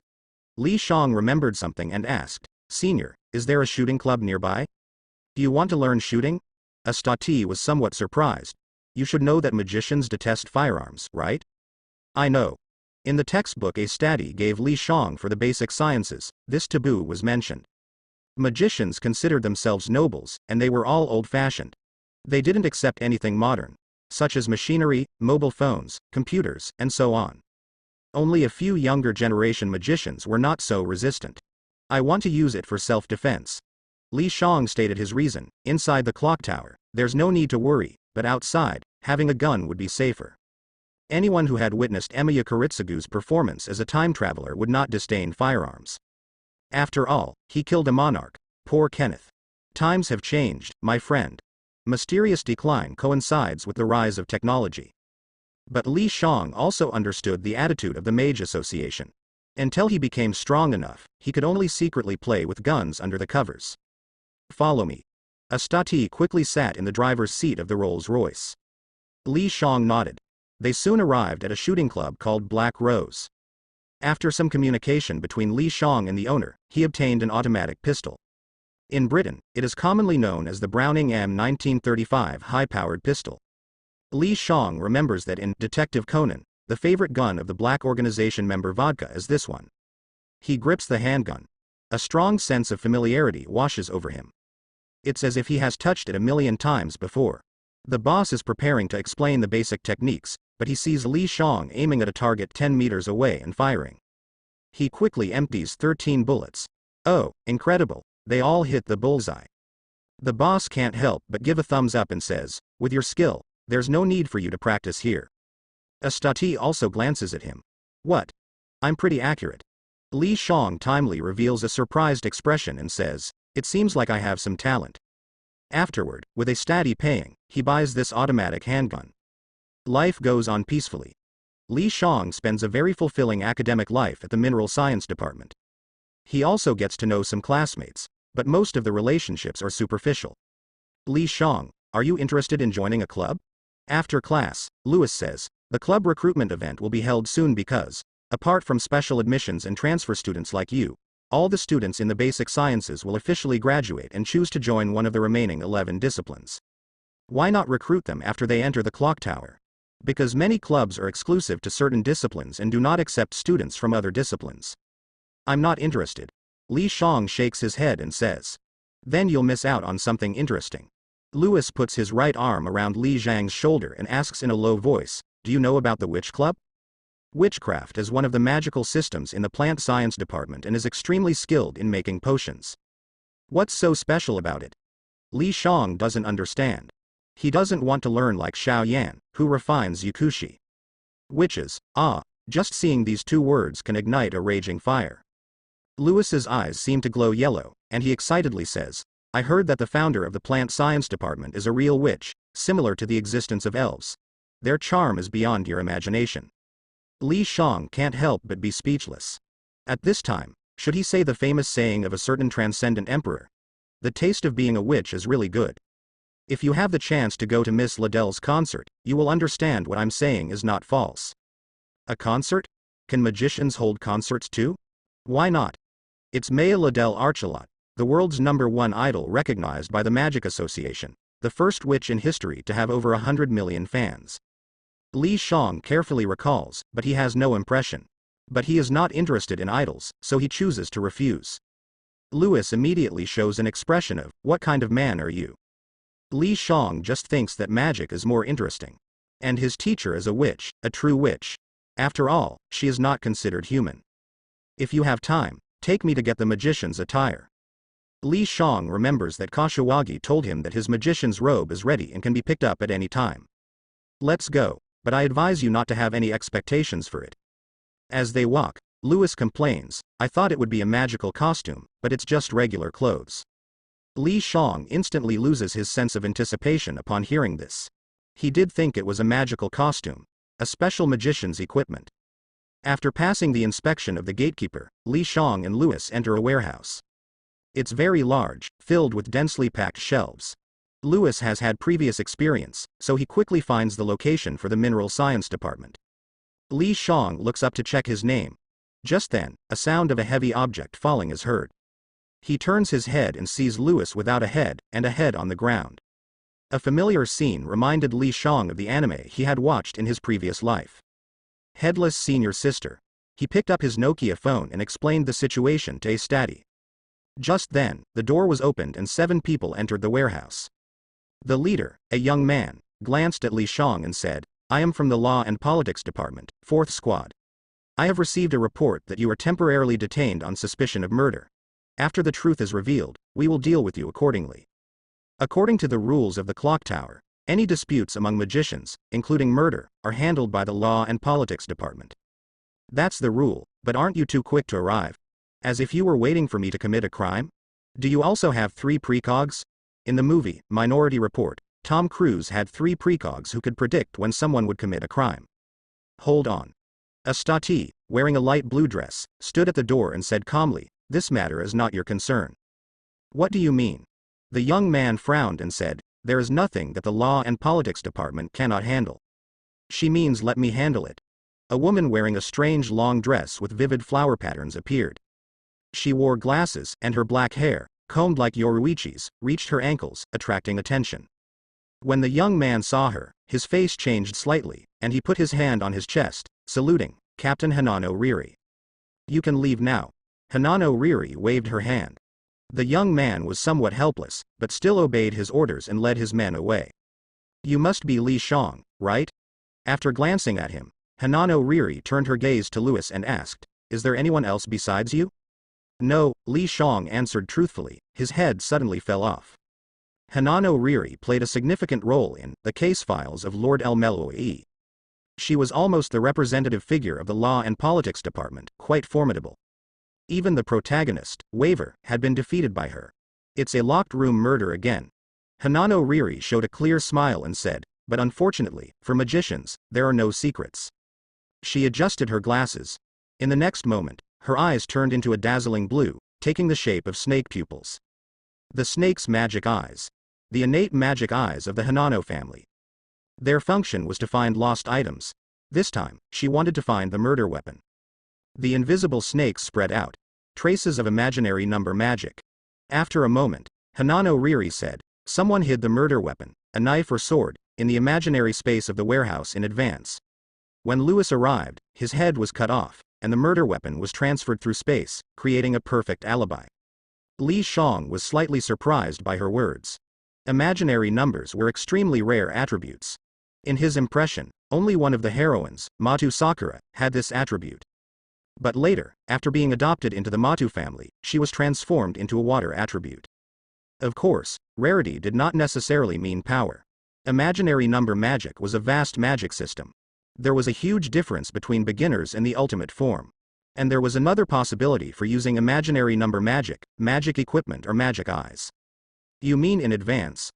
Li Shang noticed a blind spot and asked, even if he knew that I would come to the warehouse today to pick up the magician's uniform, how could he predict that Lewis would come with me? You are sharp. Hanano Riri nodded. There are only two possibilities. One is magic, such as astrology or divination. The other is that Lewis is involved. But no matter which one it is, the Law and Politics Department will find out. After saying that, she looked at Astati. Don't you have a sister with an imaginary number attribute? Let me borrow her for 2 days. You know, even in the entire clock tower, there are not many magicians with imaginary number attributes. No problem, but she won't be back until tomorrow. Astati frowned and said, don't worry, nothing will happen to your junior brother with me. Hanano Riri turned to Li Shang and said, since the truth has not been revealed yet, you will stay in the Law and Politics Department for 2 days. Li Shang remembered the young man from earlier and said, the captain of the 4th squad may be involved. He appeared in the warehouse just after this incident occurred. I already know this. Hane Rin's lips curled into a cold smile, as if she were a devouring lion majesty. Li Shang had a sense of da copyright Yavu when it came to Astati. He was quite interested in Astati's sister, but he couldn't see her for the time being. He followed Hane Rin to the Academy City where the Department of Legal Affairs was located. It was called confinement, but it wasn't a prison, it was more like an office. There was a desk, a folding bed, a coffee table, a water dispenser, a laptop, and everything else. PowerBook G4, produced by Apple, the most powerful and lightweight widescreen laptop on the market. Hane Rin introduced, if you're bored, you can play with it. Also, if a stranger comes to find you, ignore them. No one dares to lay a hand on the Department of Legal Affairs. After she left, Li Shang opened the laptop. Although it didn't have the League of Legends and Swordsman Online that he used to play in his previous life, he found 2 familiar games. Red Alert and Diablo. These were the games he used to play frequently at the internet cafe during middle school. The treatment in the Department of Legal Affairs is pretty good. Li Shang thought his first experience as a magician in prison was okay. Of course, he knew that most of the credit belonged to Astati. His senior sister, she could handle it. If there was something, she would really take care of it. The next morning, Astati had just gotten up when the door opened and a white figure pounced on her, immediately pinning her down. Sister. The girl with purple hair hugged her and happily shouted. Sakura, have you eaten? Astati looked at her exceptionally beautiful sister and asked. Not yet. Tasaka Sakura smiled and said, I specifically waited to eat with my sister. 12 years ago, Astati adopted Tasaka Sakura from Tasaka Tokiomi in the name of the Edelfelt family, avoiding her tragic fate of being sent to the Matu family. Although she herself was unaware of it, and Astati saved her for another reason, to repay her sister, Tasaka Rin's favor. Did you gain anything from your archaeological expedition with Luvia Gelida? Astati took a bite of her bread and asked. Yes. Tasaka Sakura held out her fist and opened it in front of her. In her palm was a colorful octagonal crystal.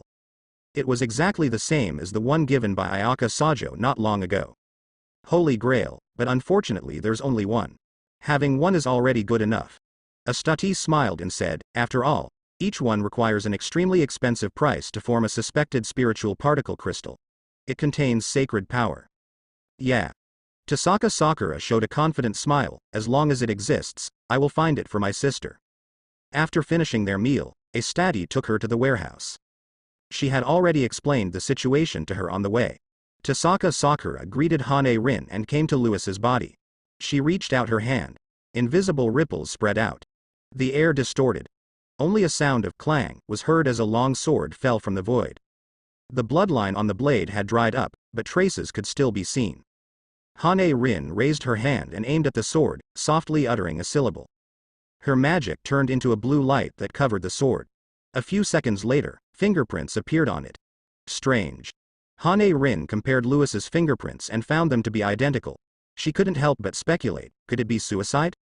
She immediately had someone investigate his information. In the meantime, Li Shang, who was playing games, heard a knock on the door. A stranger walked in and said, Captain Hane's orders, you need to be transferred to another solitary confinement room. Li Shang couldn't help but raise an eyebrow. Using his duodenum, he knew that something was wrong. But he had a hang, so he readily agreed to the young man's request. Li Shang followed the young man out of the academic building of the Department of Law and Politics. At the entrance, a long luxury car was parked in front of them. Your Department of Law and Politics seems to be quite wealthy. Li Shang exclaimed. Naturally. The young man seemed to want to lower his guard and chatted with him in the car. The Department of Law and Politics has several sources of funding. First, sponsorship. Like other disciplines, influential British financial families are sponsors of the Department of Law and Politics. Second, fines. As a law enforcement agency, they can fine any magician who violates principles, even to the extent of confiscating their property. Third, diplomacy. The Department of Law and Politics is the only legal institution for communication between the magical world and the ordinary world.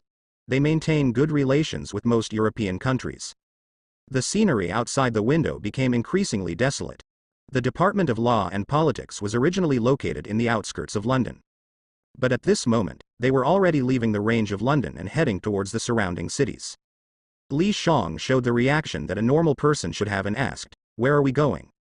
The young man changed his attitude and said coldly, "That's not for you to ask. You're not Captain Hanye's person. You guessed right, but it doesn't matter. You better listen carefully." The young man raised his hand, and the index finger shimmered with the brilliance of magic. The fluctuation of magic power did not come from his magic circuit, but from the ring on his index finger. Li Shang speculated that it should be an offensive magic equipment.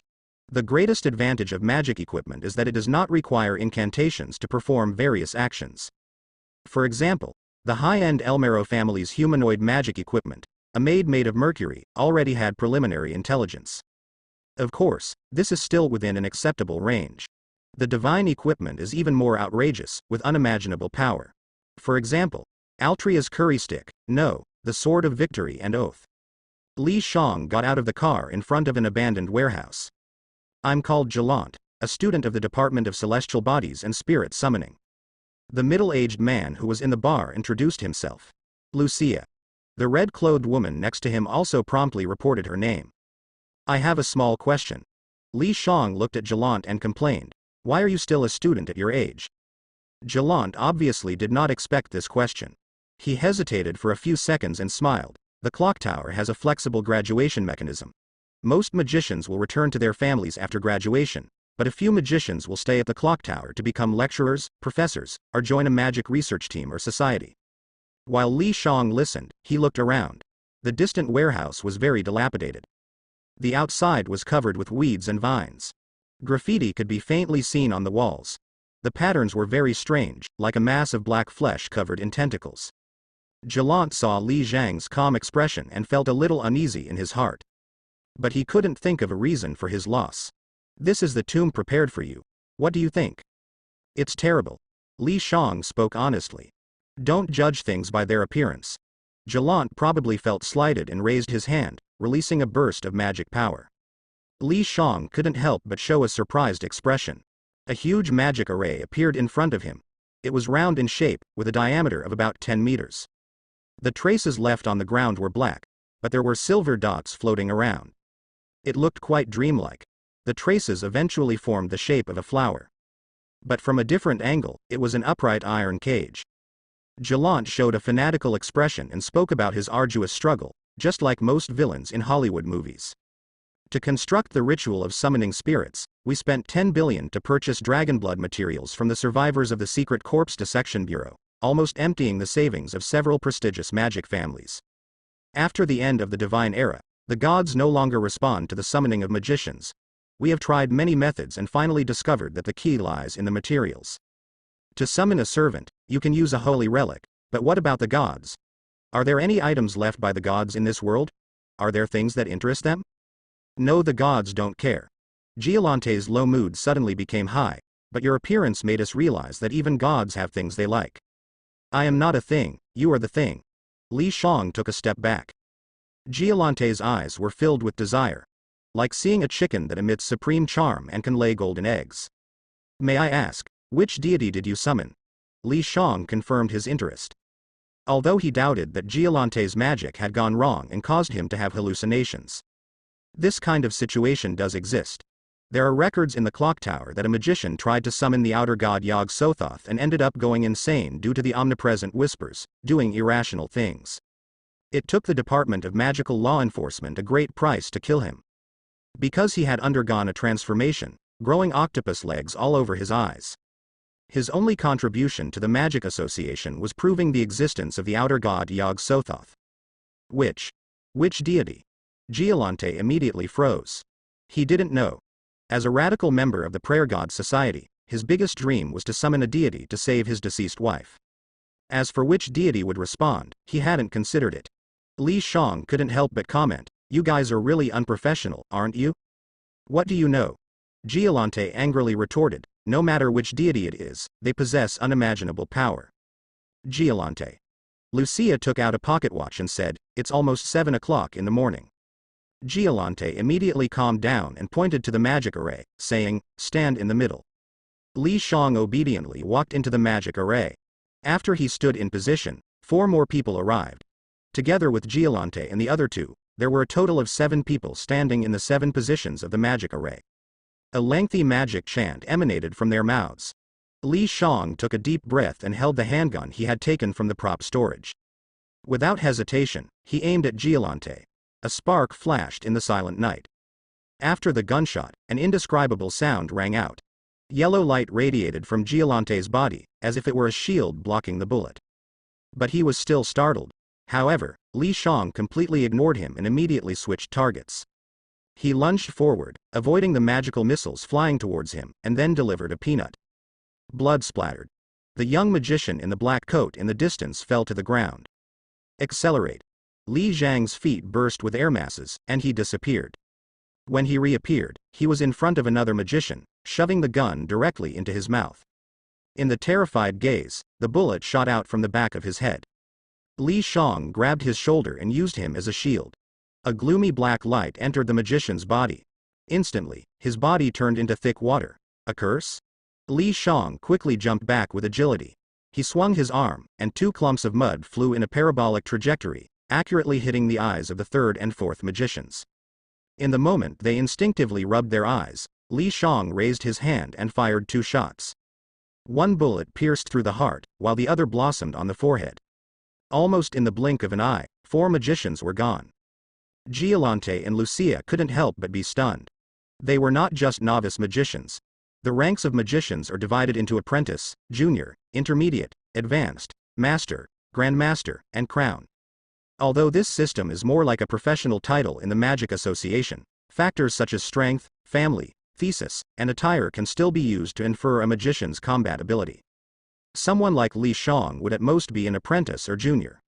For ordinary civilian magicians, reaching intermediate is already the limit. But the 4 magicians who had just died were all advanced. How could they die so easily? Giolante subconsciously looked at the handgun shimmering with a black luster. A moment of speechlessness. "Shiat. You're not a magician at all. You're violating the principles of the Magic Association," Gerald said angrily. "You talk as if you're a great magician yourself. Who is more in violation of principles, me for using firearms, or you for using magicians as sacrifices?" Li Shang retorted, pointing his gun at Lucia and pulling the trigger. Bang. A yellowish light suddenly appeared, as if a pair of hands had caught the bullet in midair. Lucia broke out in a cold sweat, startled. Although magicians had many magical costumes, there were only a few that were both faster than bullets and had defensive properties.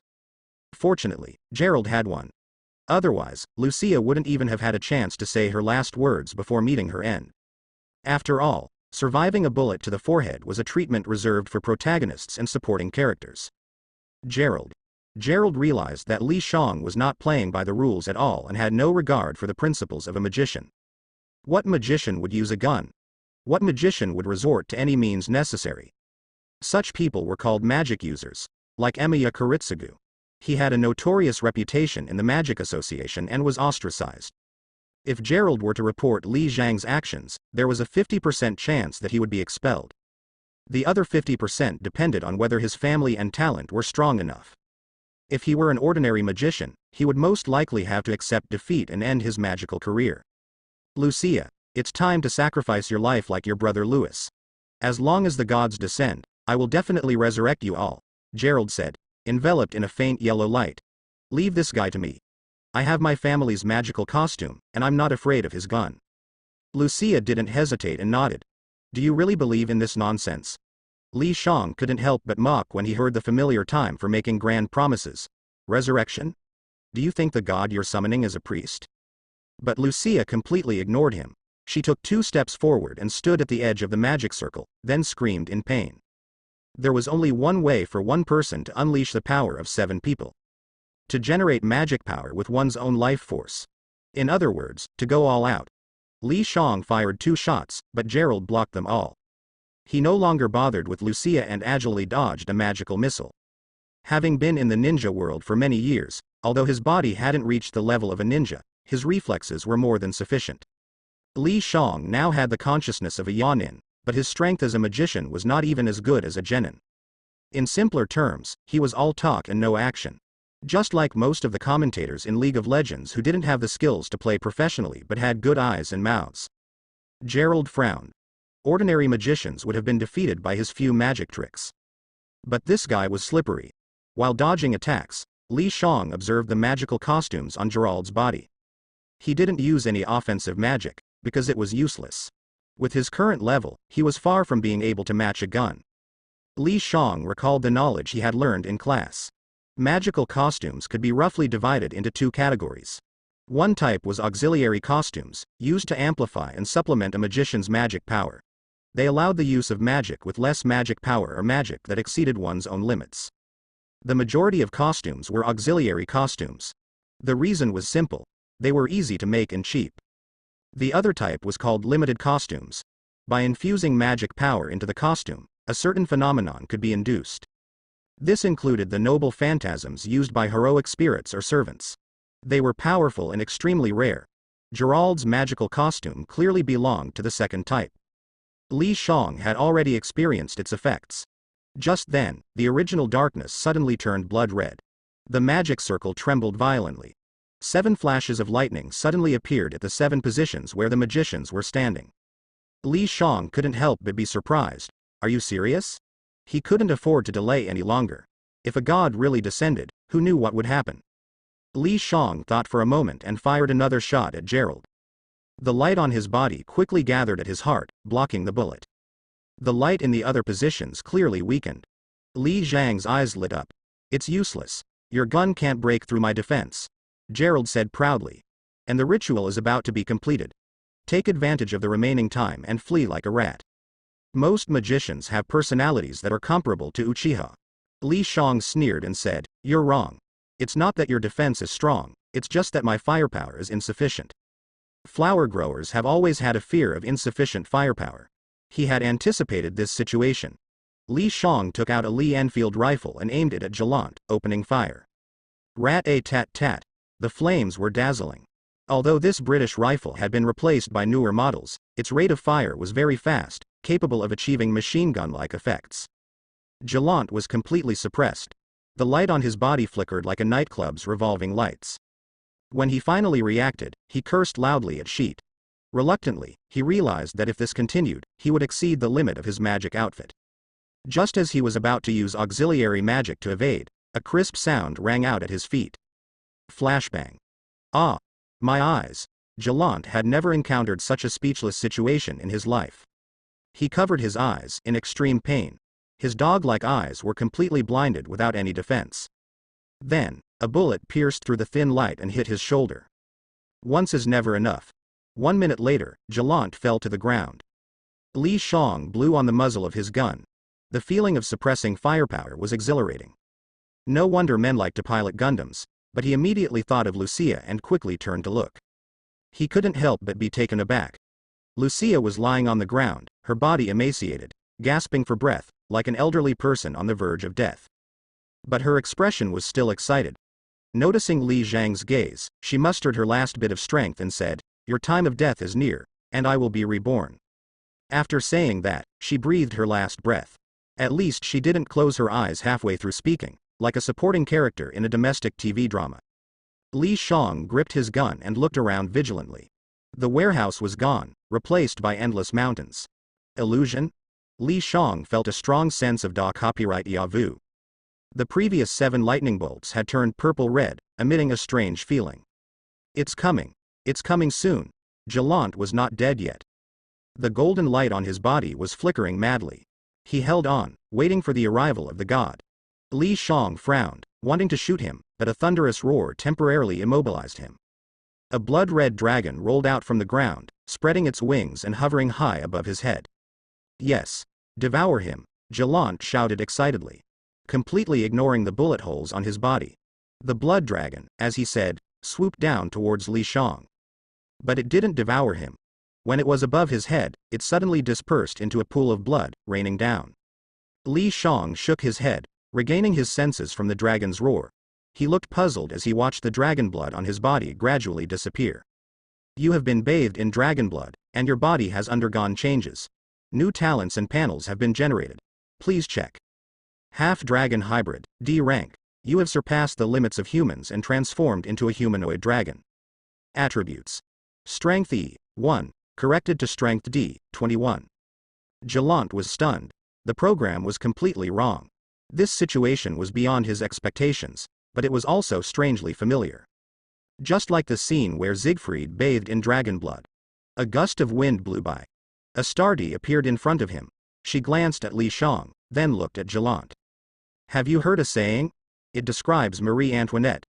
All the gifts of fate have already been marked with a price in the dark." Jalant looked at her in confusion. "My junior brother is favored by the gods. How could the gods allow you to use him as a sacrifice?" Astarte asked in return. Jalant suddenly realized a terrifying fact. He thought that collecting dragon blood was a necessary ritual material, but in reality, the gods were using him to enhance Li Zhang's strength. His face turned red.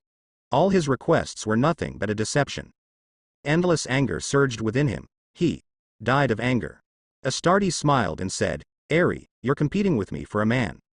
Li Shang suspected that Garant hadn't carefully read the instructions for the magic circle. After all, if the 9 yin scripture can be cultivated into the 9 yin white bone claw, it's easy to make mistakes with magic circles. But magic is as rigorous as mathematics. Missing 1 or 2 steps, or reversing the order, will never lead to the correct answer. The dragon's blood quickly disappeared. The illusion also ended at some point. Apart from the dilapidated warehouse, there was no evidence of what had just happened. But Li Shang did indeed benefit from it. Celebrate, a new hybrid has been born. According to Type Moon's concept, he should be similar to Siegfried.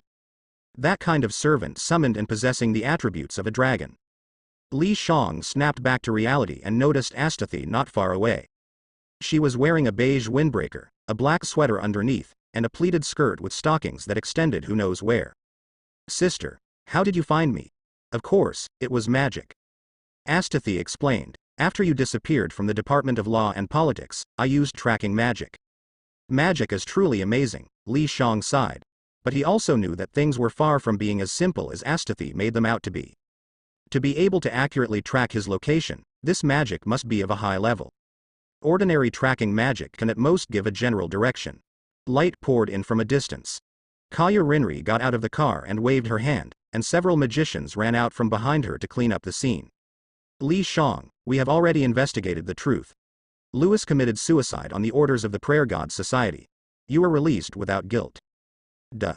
Li Shang was stunned. He saw a very familiar girl. Purple long hair, wearing a red hair accessory, with a calm and delicate face. Tasaka Sakura, my sister, and also the second disciple of our teacher. Asthathy knew of his surprise and introduced her.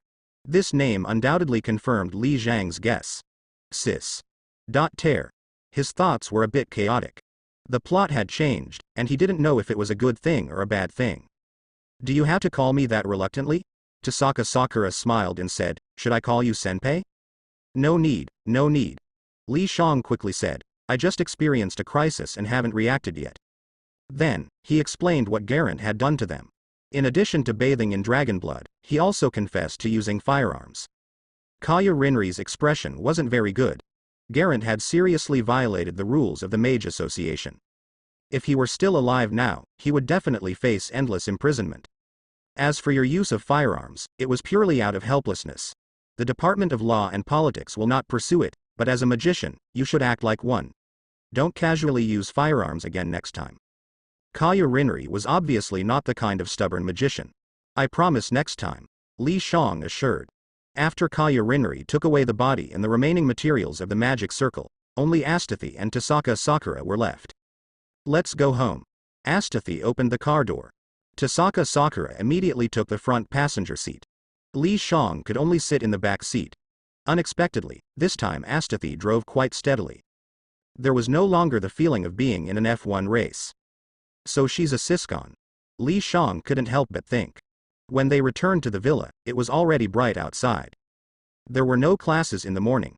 Li Shang wasn't in a hurry either. The schedule at the clock tower was very similar to that of a regular university, sometimes only having one major class in a day. After breakfast, Asthathy had something to do and left.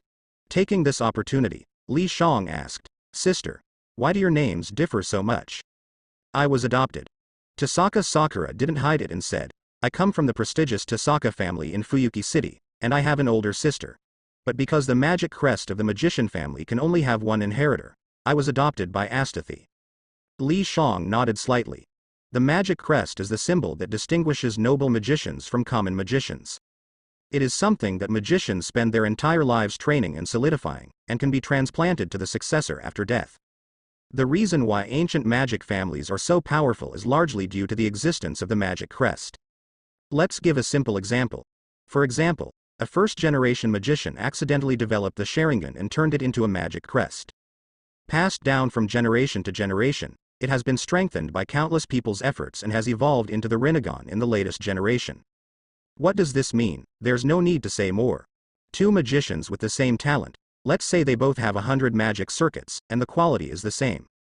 But one is a commoner with nothing, while the other is naturally born with the Rinnegan. How do you fight? This is why the 12 monarchs of the 12 magic clans stand tall and unshakable. They have inherited for thousands of years, and who knows to what extent their magic seals have reached. Maybe some are close to magic. It is difficult for commoner magicians to challenge their status. Unless they cheat or rely on other things. How did you two meet when London and Fuyuki City are so far apart? Do you know the creator of the mineralogy department? You mean Mr. Jeweler? Li Shang naturally knew. The creator of the mineralogy department, Kishua Zelrech Schweinorg. Possessing the second magic, a powerful magician who can freely travel between multiple parallel worlds. The magical costume, the jewel sword, which can transform into a magical girl in the neighboring, Fate, Collide Liner Prisma Ilia, is his masterpiece. There is a project he left behind in the mineralogy department. To create the magical costume, the jewel sword. As long as one can achieve it, they can become his apprentice. But almost every one of his apprentices has been turned into a wreck. Well, our ancestor, Tasaka Nagato, was once his apprentice. Tasaka Sakura, seeing that he knew about Mr. Jeweler, naturally also knew about the jewel sword, so she said directly. My sister said she wanted to meet Mr. Jeweler, so she planned to make the jewel sword. But it's too difficult, so she went to Fuyuki City to find our ancestor, hoping to get some useful information. Coincidentally, when my father, Tasaka Tokiomi, planned to adopt me into the Madhu family, my sister said she liked me very much and was willing to adopt me instead of Edelfelt. The Edelfelt family is a super magic clan in Finland, far surpassing the Madhu family, and they are also distant relatives of my family. Father readily agreed to my sister's request. Li Shang raised an eyebrow. Astardi is actually a magician from the Edelfelt family? Speaking of this family, one cannot fail to mention their current successor, Luviagelita Edelfelt, Rin Tasaka's lifelong rival. She is known by various nicknames, such as Lady Crane, the most beautiful hyena in the world, and so on. She has a lot of screen time in the related works of Type Moon. She is the apprentice of King El Meloi and also a mature magical girl in Fate, Collide Liner Prisma Ilia. She is also summoned as a servant in the game Fate, Grand Order. Wait a minute. In the timeline of Fate, Apocrypha, there was indeed a plot where Sakura Tasaka was adopted by the Edelfelt family. After solving the confusion, Li Shang didn't ask any further. In the afternoon, he went to the mineralogy department for class and met Astardi on the way. The investigation results of the Garant case. Thank you. Li Shang started reading. Garant, because of his wife's death, became obsessed with summoning gods, hoping to resurrect her. He gathered more than a dozen people in the Church of Prayer and formed a fanatic group, using Li Shang for the ritual. But fortunately, the ritual failed. Hoshino Ritsuka has already arrested the remaining members and will handle them according to the rules of the Mage Association. Oh, Hoshino Ritsuka asked me to pass on a message. She thinks you have shown great composure in this matter and believes you can join the Department of Law and Politics. Are you interested? Li Shang couldn't help but ponder. The Department of Law and Politics has a lot of power. And they can intervene anywhere, including the Department of Mysteries and the Holy Grail War. His current top priorities are two things: obtaining the Holy Relic and participating in the Holy Grail War, and obtaining True Ether to test his Mage Sage mode. Well, it's best to complete the second task first and then participate in the Holy Grail War. His chances of winning will be even greater. There's nothing wrong with joining the Department of Law and Politics. I am also a member of the Department of Law and Politics, and I can receive a monthly salary of £3,000. Astardi said again. What is the concept of £3,000 in 2003? Li Shang couldn't help but exclaim. He has always been able to eat and drink for free at Astardi's place, and he can always repay favors. I can join. Li Shang nodded and said. After the afternoon class, he went to the Department of Law and Politics. The procedures for joining were quite simple. After Li Shang received a proof similar to a student ID, he was assigned to the 4th Enforcement Squad. And then, nothing happened. Half a month passed. Li Zhang's simulator could be used again. According to the setting of Dragonblood, hybrids have a language spirit. He planned to try out the talent of his D-rank hybrid. Life Unlimited Simulator Loading. Loading complete. Our slogan is to create miracles with heart and be happy even without money. Current world. Dragonblood. Related event, Morning of Fire. Simulation begins. Age 0, you were born in a certain city along the seaside of the Flower family. Your mother named you Huo Chi. Age 3, because you don't have magic circuits, you cannot use magic. You start researching your own language spirit. Age 4, your language spirit goes out of control, and your heart explodes. Simulation in this world has ended. Review. The thrill lies in the heartbeat. Reward. 2 simulation coins, current balance. 18B. 1 random talent, 99% chance of obtaining junk. Long Spear Yi Zai, E rank. Regardless of age, the long spear remains in its peak state. Li Shang remained silent for 2 seconds. This talent is so strange, he couldn't help but take another look. After a few seconds, Li Shang snapped back to reality and remembered the experiment in the simulation. What he didn't expect was that he actually awakened the spirit of words. But because it was his first time, he couldn't control the force, causing his heart to beat too fast and explode. Li Shang recalled the changes in his body after activating the spirit of words. There was a feeling of adrenaline rush. His own strength, health, and defense had all greatly increased. It was definitely not a performance that a human should have. It was more like the physique of a ninja. In those few seconds, Li Shang felt as if he had returned to his main character, Hiyu Higetsu. All changes stem from the heart, so let's call it the spirit of words, a dragon heart. He thought about the spirits of words in Dragon Clan, and realized that there was no overlap in names. But Li Shang didn't dare to use it in reality, for fear of his heart exploding again. The simulation world could shield pain, but the main world couldn't. Even if there were cheats for restarting, there was no need to torture himself. Li Shang thought of the dragon language magic in Type Moon. Was it because of that he could awaken the spirit of words? But dragon language magic had disappeared with the end of the Age of Gods. Li Shang couldn't prove his conjecture. Ever since Tasaka Sakura came back, his breakfast was no longer bread and milk. It had become a Japanese-style breakfast, with rice, miso soup, natto, grilled fish, and so on. Li Shang wasn't used to eating natto, but the rest of the flavors were quite good. It had to be said that Tasaka Sakura was truly a traditional Yamato-style beauty. In addition, her personality was a bit more playful and cute than in the original work.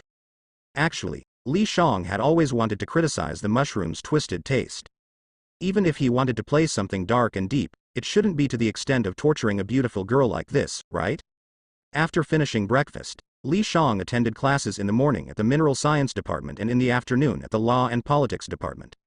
Captain Aaron. Li Shang greeted. The previous captain of the 4th Squad was a member of the Prayer God Society who had captured him, but he had been forced to leave, be laid off. The new captain was named Aaron, with beautiful golden hair, but he had a strict personality and always wore black formal attire with a hat. Is there anything recent? Yes. Aaron glanced at him and said, it's related to Gerald. He had purchased dragon blood materials before, and we found out that it was an unauthorized operation. The so-called dragon blood materials referred to things like dragon teeth, dragon scales, and hydra corpses. Precious materials in the world of fantasy. Most of the Magic Association's dragon blood materials came from the secret cadaver dissection bureau. Aaron meant that Gerald didn't go through the proper channels, but used a back door.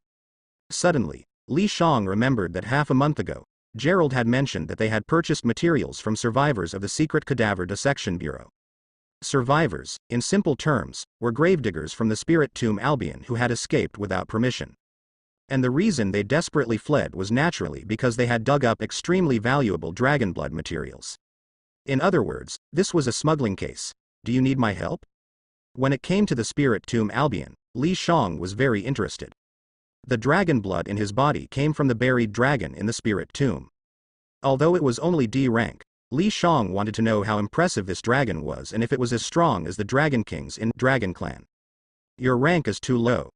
Aaron reminded him, if you want to get involved in the affairs of the Law and Politics Department, you need to have a position. Otherwise, you can only do some errands. Li Shang felt a bit helpless at these words. The promotion of a magician's rank was quite complicated. For example, Baji, Bahet, was the master of the great hero Ka Chilane from the Gaelic mythology. Although she was a master, she had the ability to fight her servant head-on. She was nicknamed the human weapon. On the other extreme was King El Meloi, Waver. His strength was very poor, and his actual level could barely be considered an opening position. But because of his position as a king and his rich theoretical knowledge, he became a master out of the ordinary. As a civilian magician, the best way for Li Shang to obtain a rank was to write a thesis. Yes, an academic thesis. Just thinking about it gave him a headache. Li Shang returned to his desk. He turned on the computer and began to contemplate the matter of the thesis. Generally speaking, a magician's thesis would be about the creation and improvement of magic, optimization of magical systems, and the most ruthless would be the establishment of new magical theories. Li Zhang's eyes suddenly lit up. He wasn't good at magic tricks, but he was very familiar with ninjutsu. Moreover, the ways in which the two were released were extremely similar. The difference was that the former required chanting, while the latter required hand seals. If I can create magic with hand seals, does that mean I am the legendary pioneer? Li Shang felt that there was great potential. He now had two ideas. One was to replace the chakra in ninjutsu with magic power. The other was to change the chanting in magic to hand seals. He preferred the first idea. Once successful, even if it was a weakened version, he would have countless new ninjutsu, or rather, magic. Of course, he shouldn't even think about bloodline limits, it was impossible. In addition, wealth, honor, and rank would all come rushing in, and then he would marry a beautiful and wealthy woman, reaching the pinnacle of life. Who knows, he might even become the greatest magician in the history of the Magic Association. So, Li Shang asked for leave from Alan and ran to a specialized magic training ground. Compared to chakra, magic power was undoubtedly lacking in concentration. And the generation of magic power required the conversion of magic circuits. Chakra didn't need that. Li Shang felt the difference on his first attempt. The conversion of magic power was too slow. The hand seals were already complete, but the magic power didn't catch up in time. It was like downloading a resource from a cloud storage, taking off your pants, and then opening it only to find out it's a battle between the Calabash brothers and the Snake Demon. But Li Shang wasn't in a hurry. Anyway, he had plenty of time to experiment. In the evening, he returned home and began another round of simulations. Simulation begins. Age 0, you were born in the flower planting family Magic City, and your father named you Zhao Tianwei. Age 1, you attempted to use the power of language and suffered severe heart failure. Age 2, your parents spent all their money to treat you, and you chose to start over in life. Simulation in this world ends. Evaluation. Oh, the poor parents in the world. Reward. 2 simulation coins, current savings, 19B, 1 random talent, 99% chance of getting junk. Dragon Language Grandmaster, C level. You will learn the language and writing of the Grandmaster Dragon race and be able to communicate with them. C level. Wow, that's a big profit. Li Shang showed a surprised expression. If the dragon language magic of type Moon is still recorded at this time, he could completely become a dragon language magician. Moreover, the dragon language greatly amplifies magic and is almost comparable to the magecraft of the Age of Gods. However, in the modern environment, the magecraft of the Age of Gods can be used, but its power will be greatly reduced. Even if it is useless in the main world, it will definitely be useful in Dragon Clan. After using the word spirit twice, my heart couldn't bear it. Is it because my development is not complete? Li Shang pondered for a few seconds. He remembered that under normal circumstances, the heart would not stop developing until the age of 18. Let's try again. Li Shang used another simulated coin. Simulation begins. Age 0, you were born in the flower family Jin Guan City, and your father named you Yu Shangbao. Age 3, you showed astonishing precocity and were hailed as a child prodigy, entering elementary school early. Age 6, you couldn't resist using the word spirit in the school laboratory, and your heart couldn't bear it. You and the school were blown up. Simulation of this world ends. Evaluation. The greatest fantasy of a student, blowing up the school. Reward. 2 simulated coins, current balance, 20B, 1 random attribute point. Attributes. Agility E, 1, corrected to Agility E, 2. 3rd times the charm. Li Shang basically confirmed that his young heart couldn't withstand the power of the Dragon Clan. It seems that he will have to wait until he is in his teens. Since that's the case, let's go to high school first. Simulation begins. Age 0, you were born in the flower family in a coastal city and were abandoned by your parents and sent to an orphanage. Age 2, you were adopted because of your intelligence, and your father named you Lin Zhonglong. Age 3, your father Lin Jian Guo is the principal of a primary school. You asked him to teach you to read, and your talent impressed him, so he let you go to school early. At the end of the semester, you ranked first in the school and requested to skip a grade. Age 4, you graduated from elementary school and were hailed as a child prodigy. You asked your father to buy you countless CDs, and after a moment of inspiration, you wrote the lyrics for Legend. Your parents were amazed when they saw it and realized your genius. Your mother, Chen Zhu Ping, was originally a middle-level employee of an entertainment company. At this time, in 1996, at your recommendation, your mother contacted the popular Wang Fei. Originally not well received, when Wang Fei occasionally saw the lyrics, she immediately bought them at a high price and said she really liked the song. Age 5. Wang Fei signed with a new company and prepared to release a new album. You took this opportunity to present Flowing Years, Anko, Human World, and Stubbornly Unaware to her, and they were all adopted. The album was a huge success, and your pen name, Yu Ban Pang, became famous in the singer circle, with many people inviting you to collaborate on songs. Age 6, in 1997, you used all your money to create an entertainment company and invited Zhou Jialun to a certain island. At that time, he was still 3 years away from his debut and was in the period of writing songs for others but not being accepted.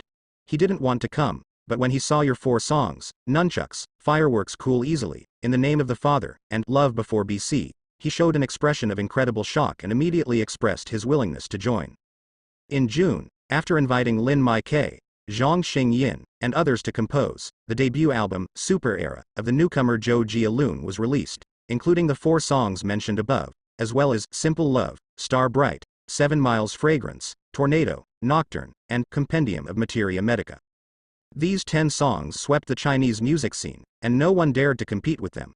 They were hailed as the greatest Chinese language album in history. At the end of the year, you wrote Meeting in '98, which allowed Zhou Jialun and Wang Fei to appear on the Spring Festival Gala, becoming completely popular. Age 7, at the top 10 Golden Melody Awards, Zhou Jialun swept 8 of the awards, winning an unprecedented 7 awards. While countless people went crazy for him, You also became a hot lyricist in the entertainment industry. You live a low-key life and never participate in events. Fans even offer sky-high prices to see you, but you always refuse. In July, Jo Ji-Alun's second album, Blue and White Porcelain, was released, and he appeared on the Spring Festival Gala with the title track, Blue and White Porcelain. Age 8. You signed the yet-to-debut Sun Yan Z and created her first album, Sun Yan Z, which included songs like, Dark Night, I Miss, Backlight, Finally Understand, and, Green Light. Once again, you swept the Chinese music scene, and people marveled at the next queen, alongside Jo Ji-Alun, known as the male Jo and female Sun. Age 12. You entered junior high school. Well-known lyricist Fang Wenshan said in an interview, actually, I have always admired Yu Ban Lun. I don't know why, but I feel like I've been living in his shadow. Age 15. You entered Xilan High School and became classmates with Lu Mingfei. With your approachable and down-to-earth personality, you became good friends with him. At this time, your company signed singers like Deng Ziqi, Zhou Shen, Mao Biuyi, and Xu Song, making you a sensation in the entertainment industry. Age 18. You used the word spirit, dragon heart, and there were no more side effects on your heart. Mingfei, are you playing video games again? Li Shang, dressed in a white training suit, stood outside the door and said, Elbow, come with me for fencing. Fencing. Lu Mingfei's face fell and he said, Boss, are you a sadist? Can't I be comfortable without being abused? Since he met Lin Zhonglong, he began his fencing career. Originally, he would never have been interested, but there was no way, he was given too much. Not only did it cover his internet fees, but there was also an unlimited supply of energy drinks. Who could resist that? As a result, he didn't get any bonuses in the literature club, but he made a name for himself in the fencing club. Are you going or not? Li Zhang's face turned serious. Go, go, go. Wherever the boss says to go, I'll go. Lu Mingfei patted his chest, showing an unusually loyal attitude. Mountains of knives and seas of fire, I'll accompany you. Li Shang couldn't help but smile. When they went downstairs, they ran into Lu Mingfei's uncle and aunt. He greeted them and received an extremely enthusiastic response. Lu Mingfei felt his head buzzing. Ever since they found out that Li Shang was rich, they had changed their previously cold attitude and became like lapdogs. He pulled Li Shang and ran out of the door. The afternoon sun shone on them, and the wind blew the leaves on the roadside, making a rustling sound. Uncle and aunt seemed like people from another world. I met a strange online friend today, called Nono, who is really good at playing StarCraft. I was careless and lost a game. Lu Mingfei's only friend was Li Shang, so he liked to chat with him. Really just careless. Li Shang remembered that Nono had hired a substitute player, Noma, who was similar to an artificial intelligence. It was like the AlphaGo machine that defeated Jia in Go. Of course. Can I deceive you? Who am I? Lu Mingfei, the undefeated. Lu Mingfei said with his head held high. Alright, undefeated it is. If I don't make you into the invincible East, then I'm not Lin Zhonglong. Big brother, I was wrong. Lu Mingfei covered his little brother and said, Am I, the delicate flower of our motherland, not worth your mercy? The two of them arrived at the nearby Youth Palace Fencing Training Center while talking. Zhaolin, you're here. The boss saw Li Shang and quickly came out to greet him. Lu Mingfei inwardly complained, damn rich people. But the boss immediately greeted him as well, and he immediately put on a smile. After changing into protective gear, Li Shang held a bamboo sword and said, Mingfei, what are you doing? Hurry up and change your clothes. Are you sure you want to wear that school uniform? Lu Mingfei reluctantly changed into a training suit. There was no way, he was beaten every day, how could he be happy? Although he had been learning for 3 years, compared to Li Shang, he was like an elementary school student defending against LeBron James. Lu Mingfei quickly stood opposite Li Shang, moving his bamboo sword slowly. After a moment, he let out a loud roar, but didn't attack. These little tricks of yours are useless. Li Shang raised his chin slightly and said, Come at me directly. Although he really wanted to make a reference to Railgun, it was easy to encounter censorship for God-tier harmonization. Lu Mingfei was unmoved and extremely serious. 3 years of failure had already toughened his heart. If you can hit me today, I will buy you the highest configured desktop computer on the market, Li Shang added. Unable to resist, Lu Mingfei raised his arm and struck down with a chop. The sound of the bamboo sword cutting through the air rang out. Li Shang accurately hit Lu Mingfei's sword. A tremendous force came back at him. Lu Mingfei quickly unloaded the force and took a step back. Not bad, Li Shang praised. After training for more than 10 years and unlocking the power of the spoken word, his strength was definitely superhuman. At the beginning, Lu Mingfei was directly knocked down by him. Lu Mingfei completely ignored him. He quickly stepped forward, the bamboo sword in his hand transitioning from the upper position to the middle position, raising his hand high and immediately dropping it, pointing diagonally towards his left eye. But unfortunately, Li Shang was not fooled at all. The bamboo sword hit his abdomen from below. Lu Mingfei felt the pain. Li Shang took a step back, avoiding his attack. Just a little bit more. Lu Mingfei looked regretful, but raised his bamboo sword again. It must be that your training is always about the same, so you always fall short at critical moments. Hey, don't think I haven't seen the Lotus Lantern and taken advantage of me? Lu Mingfei reacted quickly and spat. Li Shang immediately attacked, cleanly hitting his face mask and said with a smile, "Face. You're cheating, I don't accept it, come again." But Lu Mingfei's fighting spirit didn't last long. Half an hour later, he was lying on the ground like a defeated dog. "I won't fight anymore, dog wo." Lu Mingfei's exhausted words had a different tone. "Half an hour, not bad, more enduring than your previous 3 seconds, Li Shang handed him a bottle of water. Lu Mingfei was panting heavily and had no interest in arguing. The boss on the side smiled and comforted him. "Mingfei, it's normal to not be able to beat Xiao Lin. No one in my dojo can beat him. But your strength is not weak, I feel like you're at the 6th or 7th level." Lu Mingfei waved his hand, not believing it at all. 7th level in swordsmanship was already the strongest level. The higher levels were just honorary titles, mostly held by old men. The young and strong 7th levels were basically impossible to beat. Lu Mingfei's reason for not believing was simple. "If I were at the 7th level, how could Lin Zhonglong beat me so easily, like a father beating his son?" Speaking of which, he always found Li Zhang's life to be boring. It's just swords and more swords. If he had so much money, he would definitely buy all the games and rent a cyber cafe for himself. Play all the time, always happy, always playing. Li Shang smiled and said nothing. Actually, the boss is right. But Lu Mingfei doesn't really like kendo. Apart from sparring with him, he hasn't fought with anyone else, so he's not sure about his own strength. But it doesn't matter. Soon he will feel pleasantly surprised. Li Shang and Lu Mingfei left the youth palace. On the way, Lu Mingfei slapped his head and said, "I forgot something. Do you remember Chen Wenwen?" Li Shang gave him a look and said, "Of course I remember. We were classmates." "Classmates my ass. You hardly came to class all year round, and yet you always ranked first in the grade, along with that Chu Zihang, the 2 school gods who dominated Shilin High School." "School god," Li Shang corrected. "Don't interrupt, let me finish." Lu Mingfei raised his hand and said, "Chen Wenwen said she wants to hold a graduation dinner for the literature club and ask the boys in our class for help. Do you want to go?" Li Shang asked in return. "I don't want to go."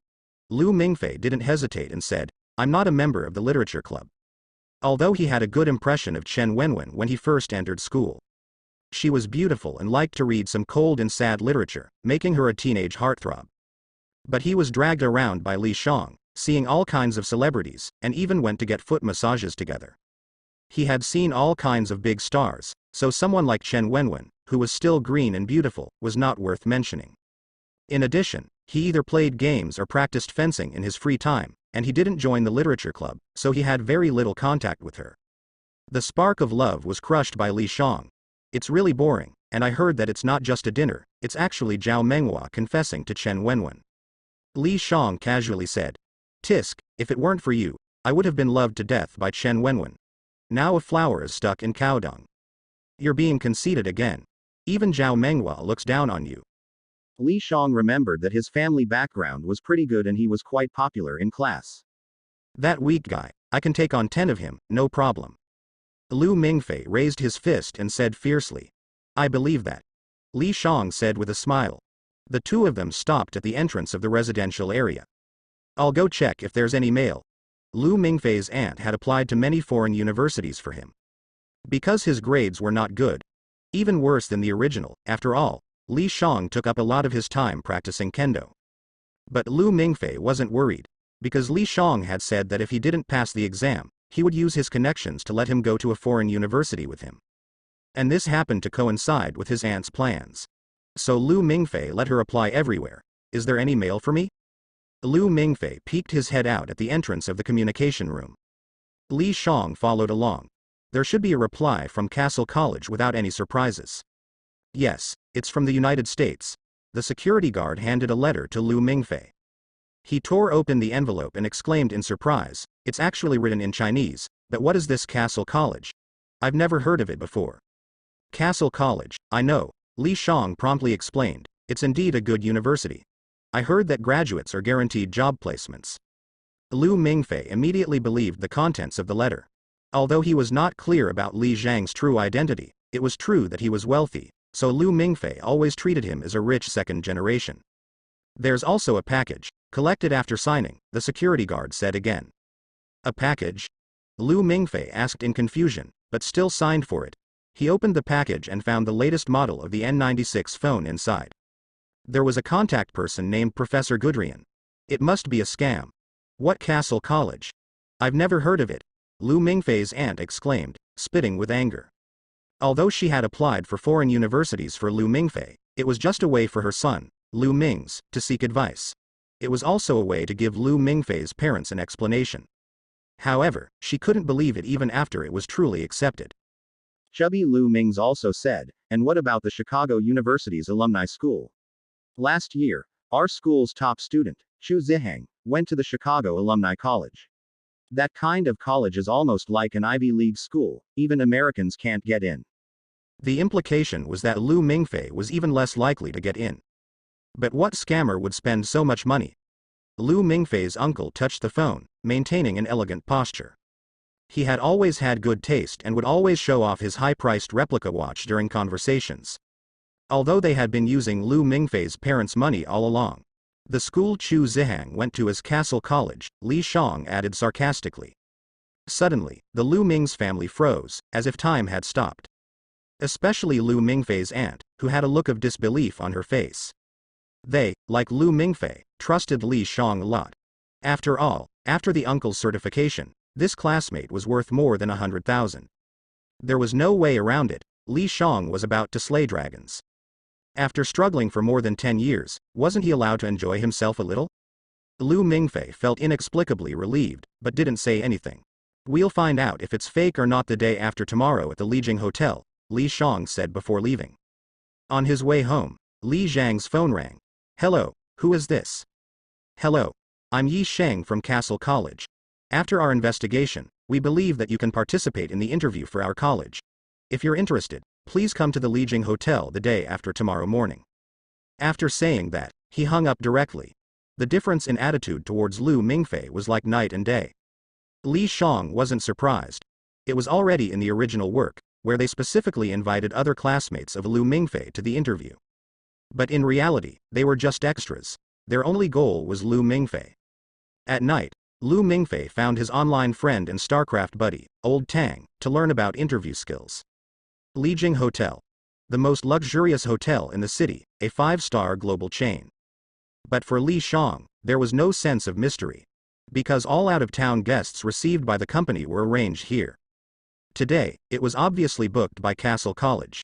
As soon as Li Shang entered, he was asked if he was here for an interview. After receiving a confirmation, a beautiful waitress in a dress led him to the executive building.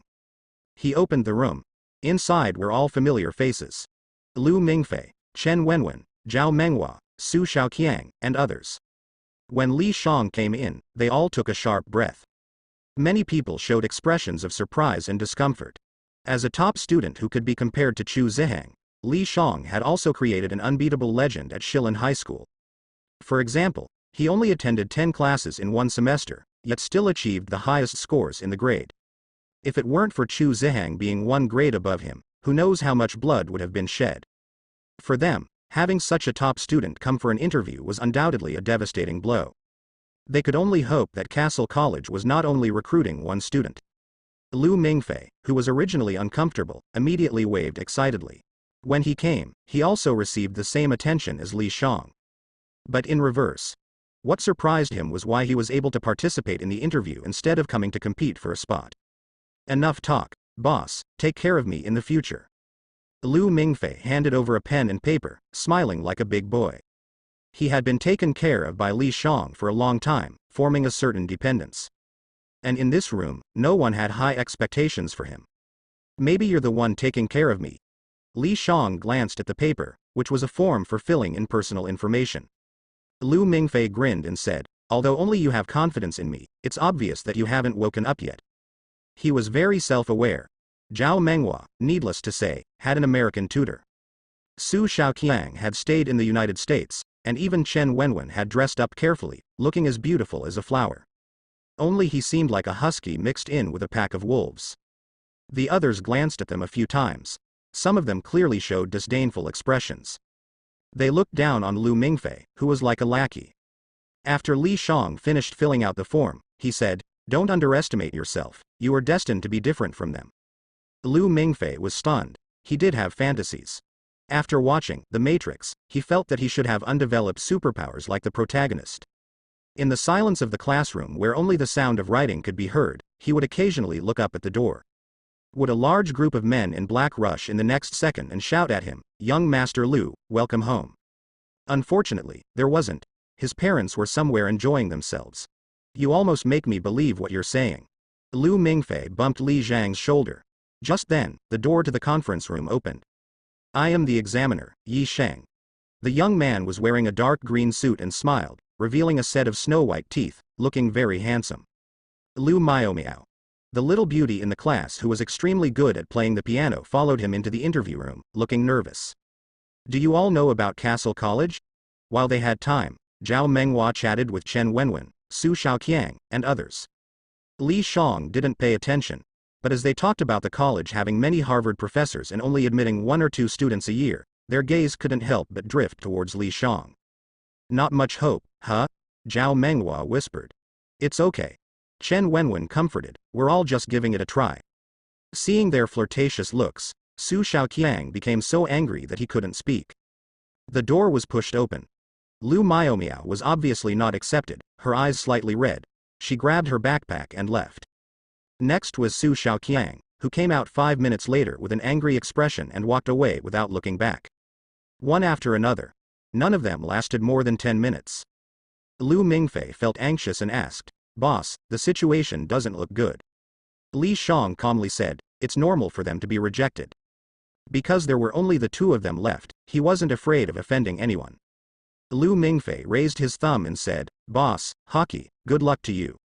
Li Shang stood up and walked into the room. In addition to Yi Sheng, there was also a girl wearing a dress. I'm Zhu Diaji, also an examiner. She smiled sweetly and said, Lin, please have a seat. Yi Sheng walked over and placed a test paper on the table, saying, please answer all of them. Li Shang had always been curious in his previous life. Lu Mingfei's interview questions were usually about aliens or superpowers. It shouldn't be a problem to make up some nonsense. But now he realized that his and Lu Mingfei's questions were completely different. This was a damn college calculus test. Li Shang glanced at it and basically didn't know how to solve any of the problems. At this moment, he understood that Castle College really only wanted to admit Lu Mingfei. The rest of the people weren't even taking it seriously. Well, Lu Mingfei was the dean's designated S-level hybrid. There were no more than a handful of people in the entire history of Castle who could be rated as S-level. And now, there was not a single one among the students. Lin, if you can't do it, we can only express our regrets. Yi Sheng said when he saw that Li Shang didn't intend to take a pen. You didn't investigate my information? Li Shang looked up and asked. If they had looked at his information, they would definitely know about his alter ego, Yu Ban Lun, and his unusual experiences. Certain language abilities could enhance the brain and turn you into a genius scientist, and so on. Yi Sheng and Zhu Diaji exchanged a glance. They really hadn't investigated carefully. They just randomly picked a few names from Lu Mingfei's class list. After all, it was just a procedural matter. We have looked at your information. Yi Sheng naturally wouldn't admit it, although it was true and could hurt people. In that case, we don't need to waste any more time. Li Shang stood up and said, too bad. Yi Sheng smiled and said, I hope Lin can get into a better school. No, what I mean is, let's get straight to the point. Li Shang slowly clenched his right hand. If he didn't know it, he didn't know it. He couldn't make up anything. So there was only one way left, to demonstrate his language ability. Yi Sheng and Zhu Diaji looked puzzled. Just as they were about to ask, they heard a clear heartbeat in their ears. Fast, like a pumping pump, powerful and full of strength. Li Shang threw a punch. A simple movement, but it stirred up a strong wind.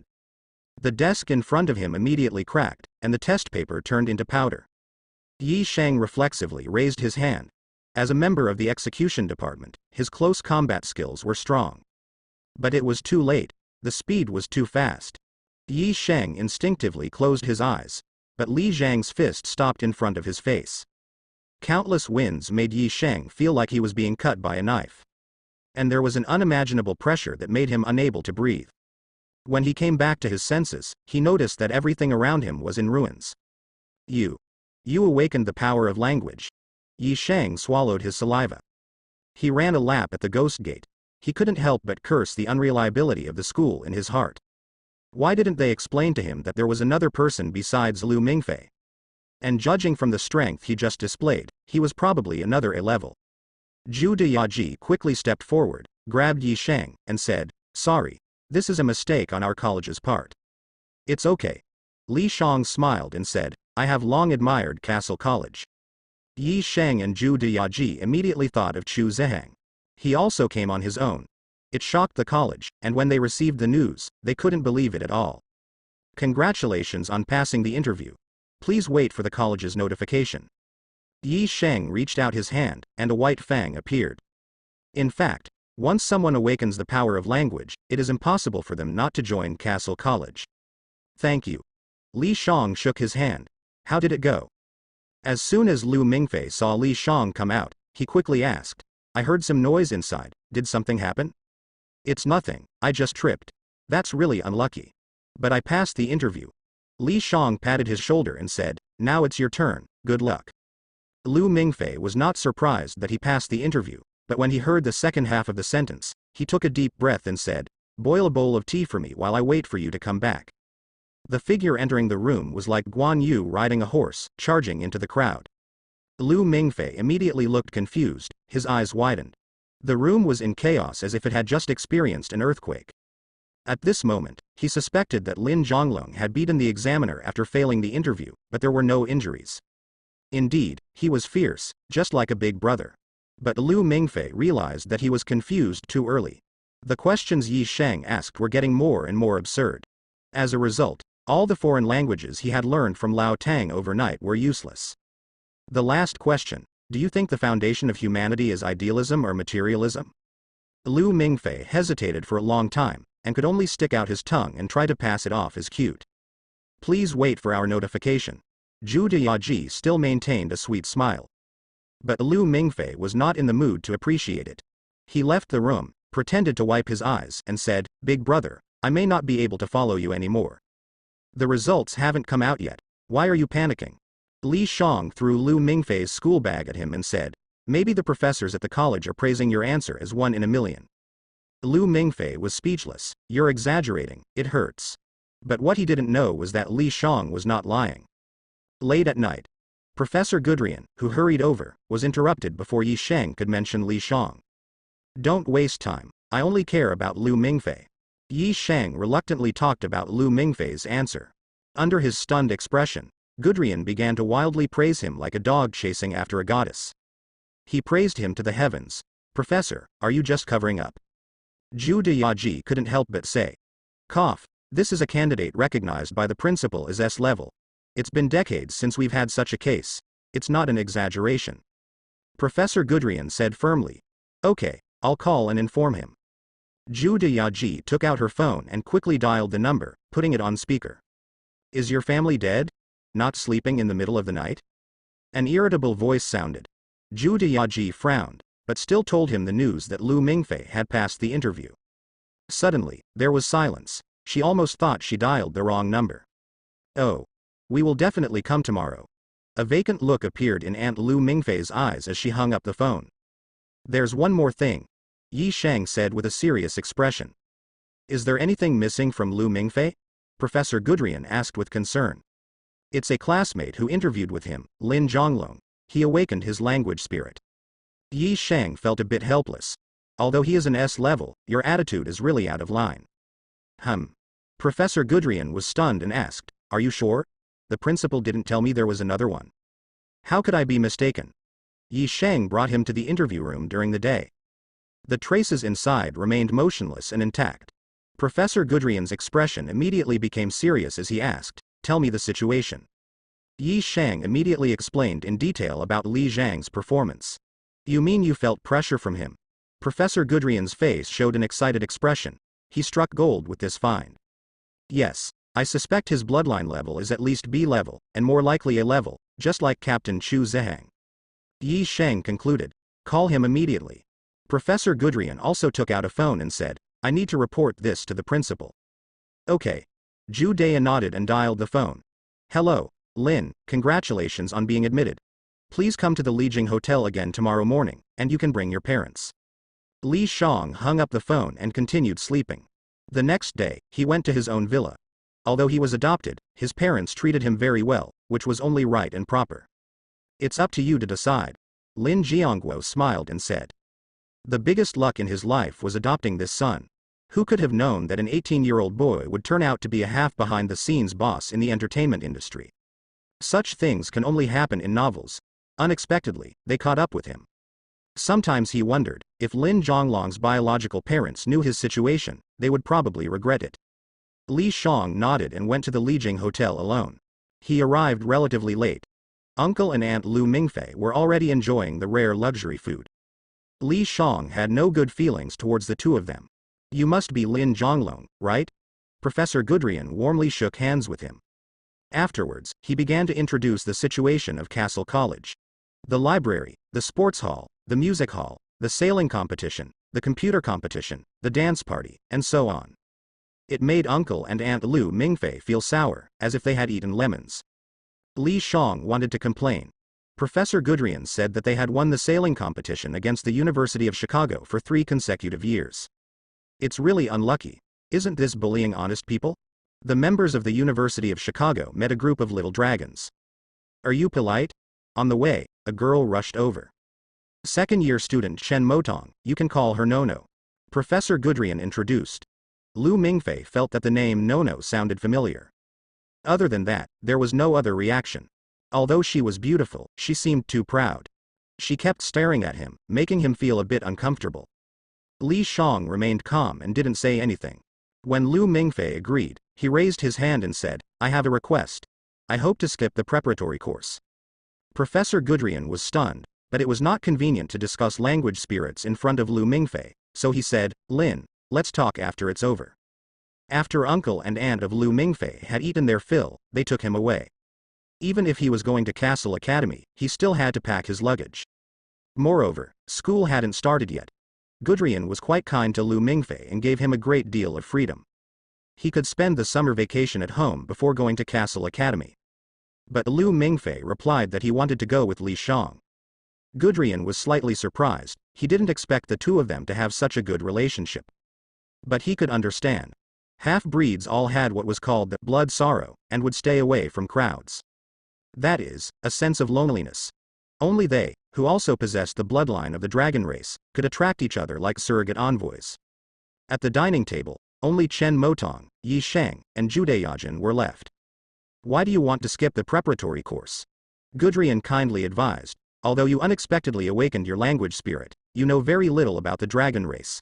Skipping the preparatory course rashly will make it difficult for you to keep up with the curriculum." "I am prepared." Li Shang smiled and said, "I was abandoned by my parents when I was born, but no matter what I do, I always come first. I often feel that I am not human. Finally, today I proved my conjecture. I want to see how cruel this new world really is." Chen Motong, who was eating salmon rolls, looked up and smiled, saying, "Don't underestimate the dragon race, Junior."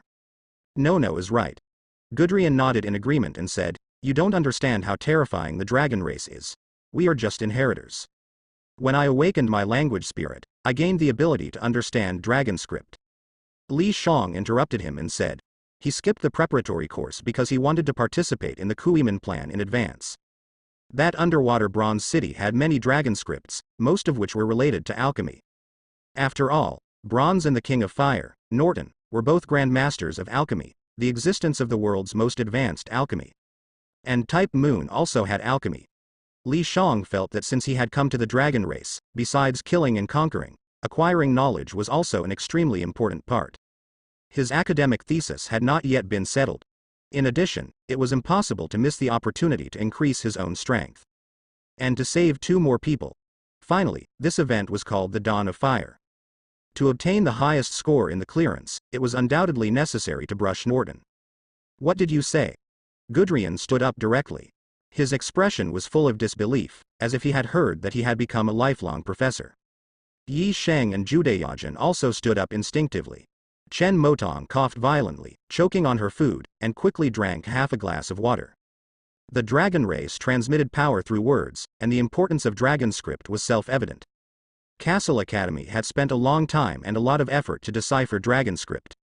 But so far, only 76 sentences had been deciphered.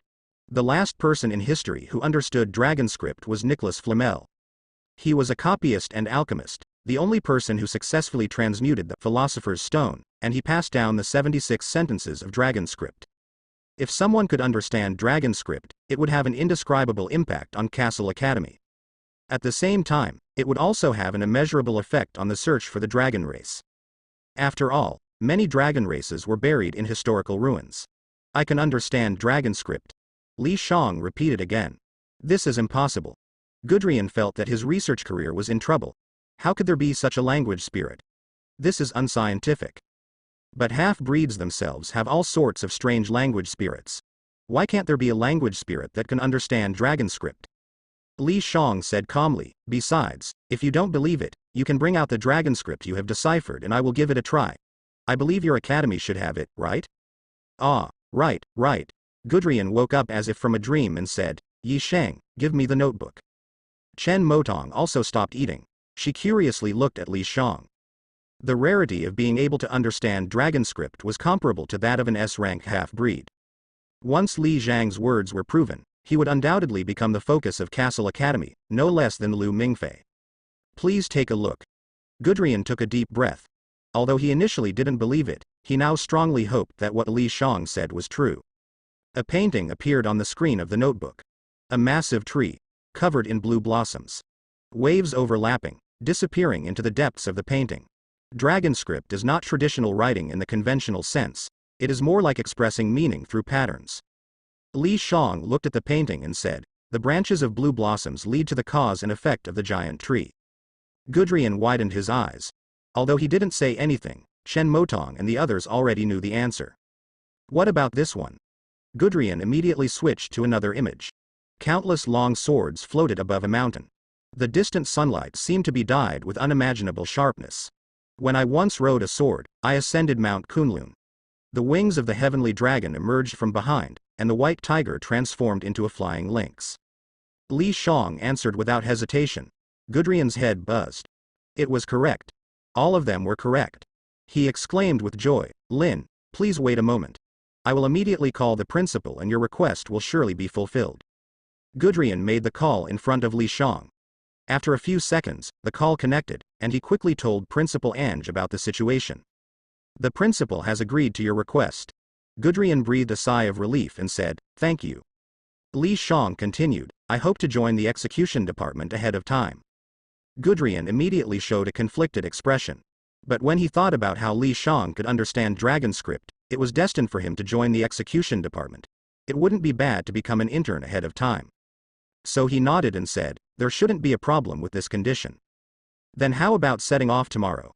I think the professor also hopes for the S-class students of Castle College to report early, right?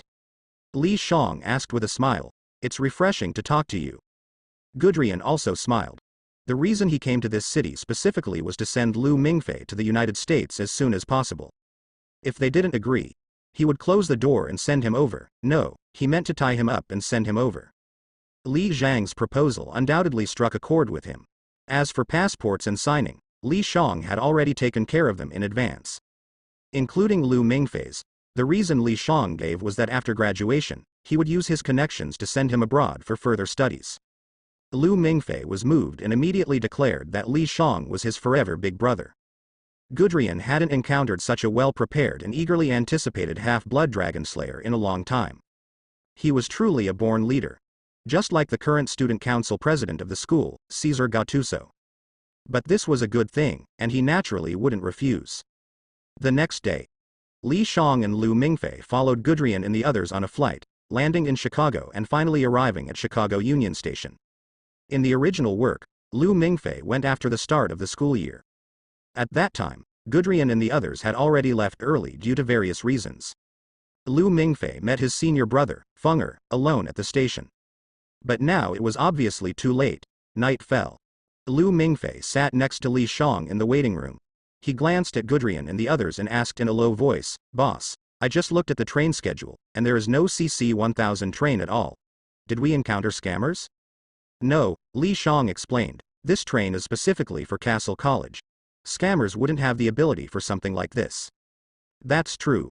Lu Mingfei chose to believe Li Shang, and then he said, "Why does Castle College not feel like an ordinary university?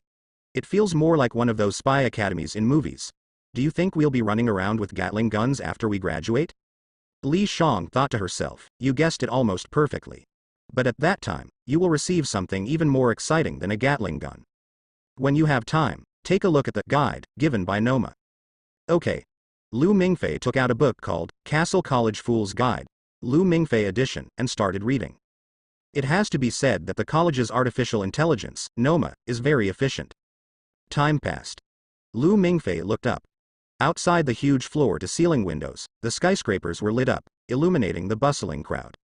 It was the first time he had left the city where he had lived for 18 years. A wave of loneliness surged in his heart. Just then, he heard a bell. Lu Mingfei was suddenly startled, wondering where the bell came from at the train station. He looked around. Li Shang was nowhere to be seen, and Gudrian had also disappeared. Suddenly, the entire train station was empty, leaving only him and the moonlight pouring in. Lu Mingfei stood up from the bench and quickly noticed a boy not far away. He looked up at the moonlight, exuding a kind of loneliness and sadness as if he had lived for thousands of years. "Exchange? What are you talking about?" Lu Mingfei couldn't understand at all. "Exchange?" The little boy asked again. "I have nothing to exchange." Lu Mingfei asked in return, "What do you want to exchange?" The little boy was slightly stunned, apparently not expecting this kind of reaction from him. "It seems you haven't thought about it." Lu Mingfei thought it was just a dream, but this little boy gave him a different feeling. The little boy stood up in silence, and his pupils emitted a golden flame. He said, "Stay away from Lin Zhonglong. He has the blood of a heretical dragon." "Huh?" Lu Mingfei's body trembled, waking up. In front of him was Lin Zhonglong's face. "The train has arrived, let's go." Lu Mingfei heard Li Zhang's words and subconsciously looked towards the platform. The black body of the train, with dazzling silver-white vine patterns blooming on the black paint, looked like a work of art. He remembered Li Zhang's words earlier. How could there be such a scam? After boarding the train, Gudrian handed them the uniforms of Castle College. White shirts, dark green suits, embroidered with the college's World Tree emblem on the chest. Perfectly fitted to their bodies. Li Shang and Lu Mingfei sat together, with Professor Gudrian sitting across from them. "Next, please sign a confidentiality agreement." "I've never heard of signing a confidentiality agreement for enrollment." Lu Mingfei looked at the document mixed with Latin and English, and his doubts kept coming. "Our major is very special." Lu Mingfei glanced at Li Shang subconsciously. He really wanted to say that his previous speculation might come true. They probably entered a spy or intelligence school. But Li Shang signed without hesitation. After thinking for a moment, Lu Mingfei also signed his name. "Very well. What I'm about to say, don't be afraid." Gudrian held the two agreements and said seriously, "We are the best graduates of Shilin High School, we won't be afraid." Lu Mingfei couldn't help but say a cheesy line, "When I work with my boss, even the second place in the school has to step aside."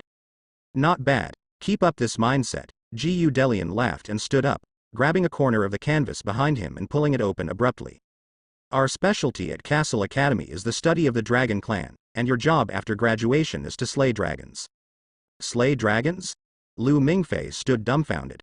He looked at the giant painting in front of him, becoming dazed. A black behemoth rose from the depths of a pile of bones, its wings covered in skeletons, spewing black flames towards a towering tree. Lu Mingfei actually felt like he heard the roar of the behemoth at this moment, as if it echoed in his own head. After a moment, he pulled Li Shang up and said, "Boss, let's go, we've encountered a lunatic. The passionate Gu Delian couldn't hold back his expression. What the hell? Although he did graduate from a mental hospital. Wait. I can prove it. Gu Delian quickly stopped them. An S-level hybrid and someone who can read dragon script, if they were all let go, he would definitely be skinned alive by the principal. The door was opened. A middle-aged man carrying 2 suitcases walked in.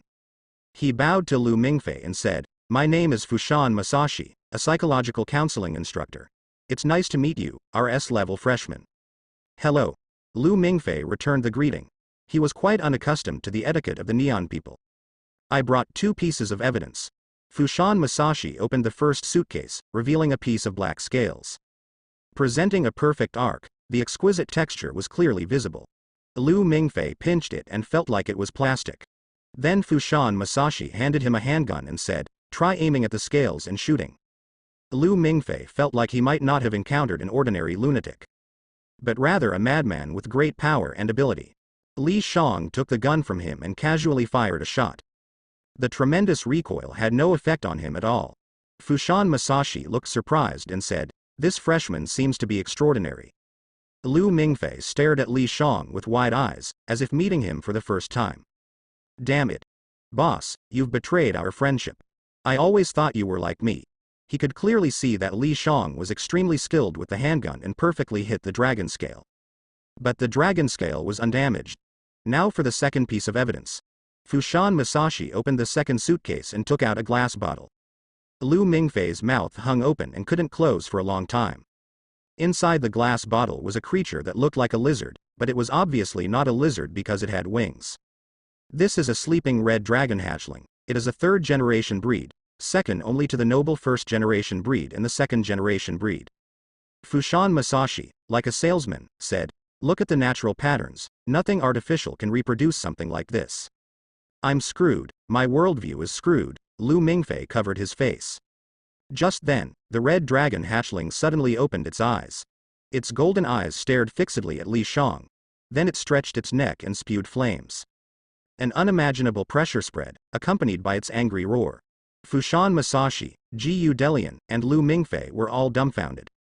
Only Li Shang furrowed his brows slightly, because he understood what the red dragon hatchling was saying. A heretical dragon. To say it's heresy is not wrong. Because the dragon blood in Li Zhang's body comes from the dragon of Albion. If there is such a thing as a world barrier, then he should be considered a species invasion. How did it wake up? Fuyama Masashi's face turned pale, furious. What were those people in the archives doing? Its awakening day should be in 2077, they must have mislabeled it. Gudrian gave an awkward smile, because the awakening date was calculated by him and Professor Manshutane. Perhaps it's not a mistake, but because of bloodline summoning, the dragon race has a strict hierarchy, and higher bloodlines have incomparable suppression and dominance over lower ones. Fuyama Masashi looked at Lu Mingfei and Li Shang, showing a shocked expression. The behavior of the red dragon hatchling just now didn't seem to be specifically targeting anyone. Only Li Shang, who understands the dragon language, can understand. But it's enough to expose that he can understand dragon script, no need to mention that he can also understand dragon language. Gudrian patted Lu Mingfei's shoulder heavily, with an expression as if he was looking at his own son. He obviously believed that the red dragon hatchling woke up because of his bloodline. After all, no matter how you think about it, S rank is greater than A rank. Lu Mingfei held his head, looking dumbfounded. He actually has a high-purity dragon bloodline. He suddenly remembered a line, "I don't want to be human anymore." Wait. Does that mean, boss, you are too? Only now did Lu Mingfei notice that Li Shang has been calm from the beginning until now. Even when seeing the resurrected red dragon hatchling, he remained calm and composed. As if it was nothing out of the ordinary. Yes, he is too. Gudrian's smile didn't diminish, and he has already awakened his language spirit. What is a language spirit? Lu Mingfei was a bit confused. What's going on? He had a feeling that everyone else was a dragon, and he was a little white rabbit. A language spirit, simply put, is a special ability that arises from the dragon genes in our bodies. You can think of it as a superpower. The specific details will be explained in detail in our classes. Superpower. Lu Mingfei was stunned for a while, his previous fantasies seemed to be becoming reality. Although he wasn't as all-powerful as the protagonist in The Matrix, being a dragon wasn't bad either. He remembered what Li Shang had told him, that he was destined to be different from them. So there were already signs. But speaking of which, even though I was rated as an S-rank bloodline, I still can't beat Li Shang. Did something go wrong somewhere? Do we have any benefits? Lu Mingfei glanced at Li Shang. If he left now, wouldn't he become a deserter who betrayed his brothers? Besides, it would be so lonely for the boss to enter school alone. We do. At least $36,000 in scholarships per year. Guderian waved his hand grandly and said with great enthusiasm. Lu Mingfei took a deep breath. He had originally wanted to scold loudly. But the $, and Guderian had previously brought news about his parents, which might also allow him to see them at Castle Academy. Lu Mingfei felt that at this moment, he was not like Guan Yu, who drank warm wine and beheaded Hua Shang, but more like Guan Yu walking into Maicheng. But he had to go in, didn't he? Did he have to go back and face his nagging uncle and aunt? He still had to repeat a year, prepare for the college entrance examination, which was truly terrifying. And with the eldest brother entering school, he would be studying with a group of lower-grade students alone. Lu Mingfei thought for a moment, I'd better slay the dragon. At least my fencing skills should be decent, right? I'm joining you guys. Lu Mingfei raised his voice. Since he was joining voluntarily, he had to be cool and handsome. Guderian's eyes at this moment really looked like those of a young fangirl, and he excitedly said, I've already prepared your training plan. Just wait for you to pass the 3E exam, and then you can start. For the first semester, you can choose the Introduction to Dragon Family Genealogy, Alchemical Chemistry. Hold on. Lu Mingfei's head was about to explode. Why are there still exams? Don't worry, for you, it's just a formality. Guderian's eyes were full of confidence as he said, Lu Mingfei, you are S-class, destined to become a king. I'm not good at exams. Lu Mingfei said hesitantly. As for the second half of the sentence, he ignored it. What king? Going to slay dragons, if he didn't become a dead man, it would be a blessing from heaven. Trust me. Guderian patted his chest and said, if you can't pass the exam, all. Don't make any promises before the exam. Lu Mingfei interrupted. Guderian smiled and said, because school hasn't started yet, the school will specially prepare an exam for you too, probably tomorrow. After you arrive later, go to the dormitory first and familiarize yourselves with the environment. There is also a senior in the dormitory who can get to know you. The train arrived at the platform. The carriage door opened, and Li Shang saw a shiny bald head. Manstein, chairman of the Student Union Discipline Committee. The middle-aged man smiled and introduced himself. Discipline Committee? Bullying girls? Why is it an old man? Wouldn't it be great to have someone like Kuroko Shirai? Li Shang sighed inwardly and greeted, hello, Professor. Are you our school's new S-class? Manstein asked instinctively. Lu Mingfei didn't look bad, but his current temperament was a bit lacking. Compared to Li Shang, he indeed didn't look as dazzling. No, he is. Li Shang bumped into Lu Mingfei's shoulder. He quickly reacted and said, hello, teacher. With great confidence. The air was immediately filled with a cheerful atmosphere. Let's get on the car. Guderian noticed the puzzled expression on his fellow patient's face and began talking about Li Zhang's situation. To think there would be such a gain? Manshiden couldn't help but exclaim in surprise. Guderian agreed deeply. Perhaps Li Zhang's role is even greater than Lu Mingfei's. But being an S-level still carries weight. After all, the few S-levels he knows are all peerless powerhouses who can take on tens of thousands. And Principal Ange is a living legend. Lu Mingfei and Li Shang got off the car and arrived at the dormitory entrance. They saw a tall man with a beard waving at them. Fingal. He reached out and shook hands with Lu Mingfei and Li Shang, vigorously shaking and saying, nice to meet you. Professor Guderian has already explained the situation to me. After speaking, he rubbed his hands and asked, which one of you is the S-level junior? Lu Mingfei. Li Shang pointed at him and introduced himself, I'm Lin Zhonglong. The temporary evaluation given to me by Norma is a level. Fingal's eyes lit up and he said, I didn't expect that our small dormitory would have both of you, the rising stars. How about you, Junior Lu, treat us to a meal to celebrate. Let me tell you, the taste of a meal ordered by an S-level student is simply amazing.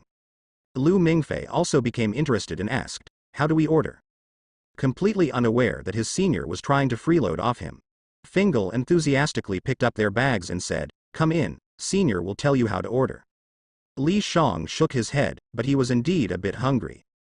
Let's have Lu Mingfei eat first. After all, he's bankrupt, and Li Shang has money to spare for him. After all, he can't take the money back to the main world, no matter how much he has. Give me your student ID. Fingal read Lu Mingfei's student ID number and said, send 3 truffle breads, fried foie gras, champagne, roasted goose, and salmon rolls to room 303 in Zone 1. 20 minutes later, a large group of waiters in white pushed in the dining cart and laid out tablecloths, set up knives and forks, and so on in front of them. In an instant, the dormitory turned into a high-end noble restaurant. Eat. Eat as you please. Fingal waved his hand and said, today, we're here to welcome and celebrate the 2 junior brothers, let's have a drink. Lu Mingfei happily ate the roasted goose and took a bite, the taste was exquisite. By the way, are you 2 taking the 3E exam? During the meal, Fingal casually asked. Yes, we're taking it tomorrow. Lu Mingfei sighed, I don't know if I can pass, I've never been good at exams. Fingal smiled brightly and said, that's why you're lucky, I'm the only student in the entire academy who knows the real questions. Wait, real exam questions? Is the academy that foolish? They don't change the questions? Lu Mingfei couldn't understand. They do change the questions, but it's only once every 8 years. Those who know have already graduated. Fenger patted his chest. However, an unexpected situation has occurred, and that's me, repeating the year for 8 years. Lu Mingfei was dumbfounded. Repeating the year for 8 years, what on earth? 3,000 yuan, non-negotiable, how about it? Fenger revealed his foxy tail. I'll buy it. Li Shang raised his hand and said. He was interested in the complete 76 sentences. Straightforward. Fenger grinned, somewhat sentimental. I knew my 8 years of hard work wouldn't be in vain. Today, I finally exchanged knowledge for money. Shrewd merchant. Lu Mingfei realized the true nature of his senior brother. But since the boss was paying, as his junior, it wouldn't hurt to take a look, right? While Li Shang and Lu Mingfei were observing the dragon script, Fenger quickly logged onto the Academy's Night Watchman forum and opened a betting pool in the voting area. Sensational. A new S-rank champion is about to be born. Chu Zihang and Caesar, will they lose their popularity? At the same time, he uploaded Lu Mingfei's information, worrying high school grades, no dating experience, and the only expertise being gaming. As for Li Shang, Fenger didn't upload anything.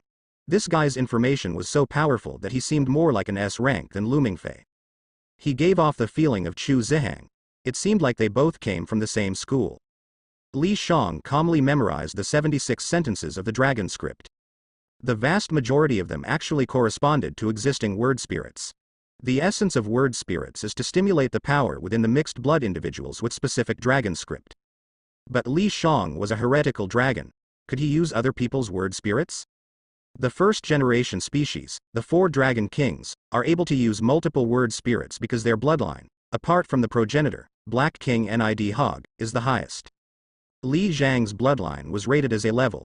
This indicates that the Albion dragon is no less than the 4 dragon kings, and even surpasses them.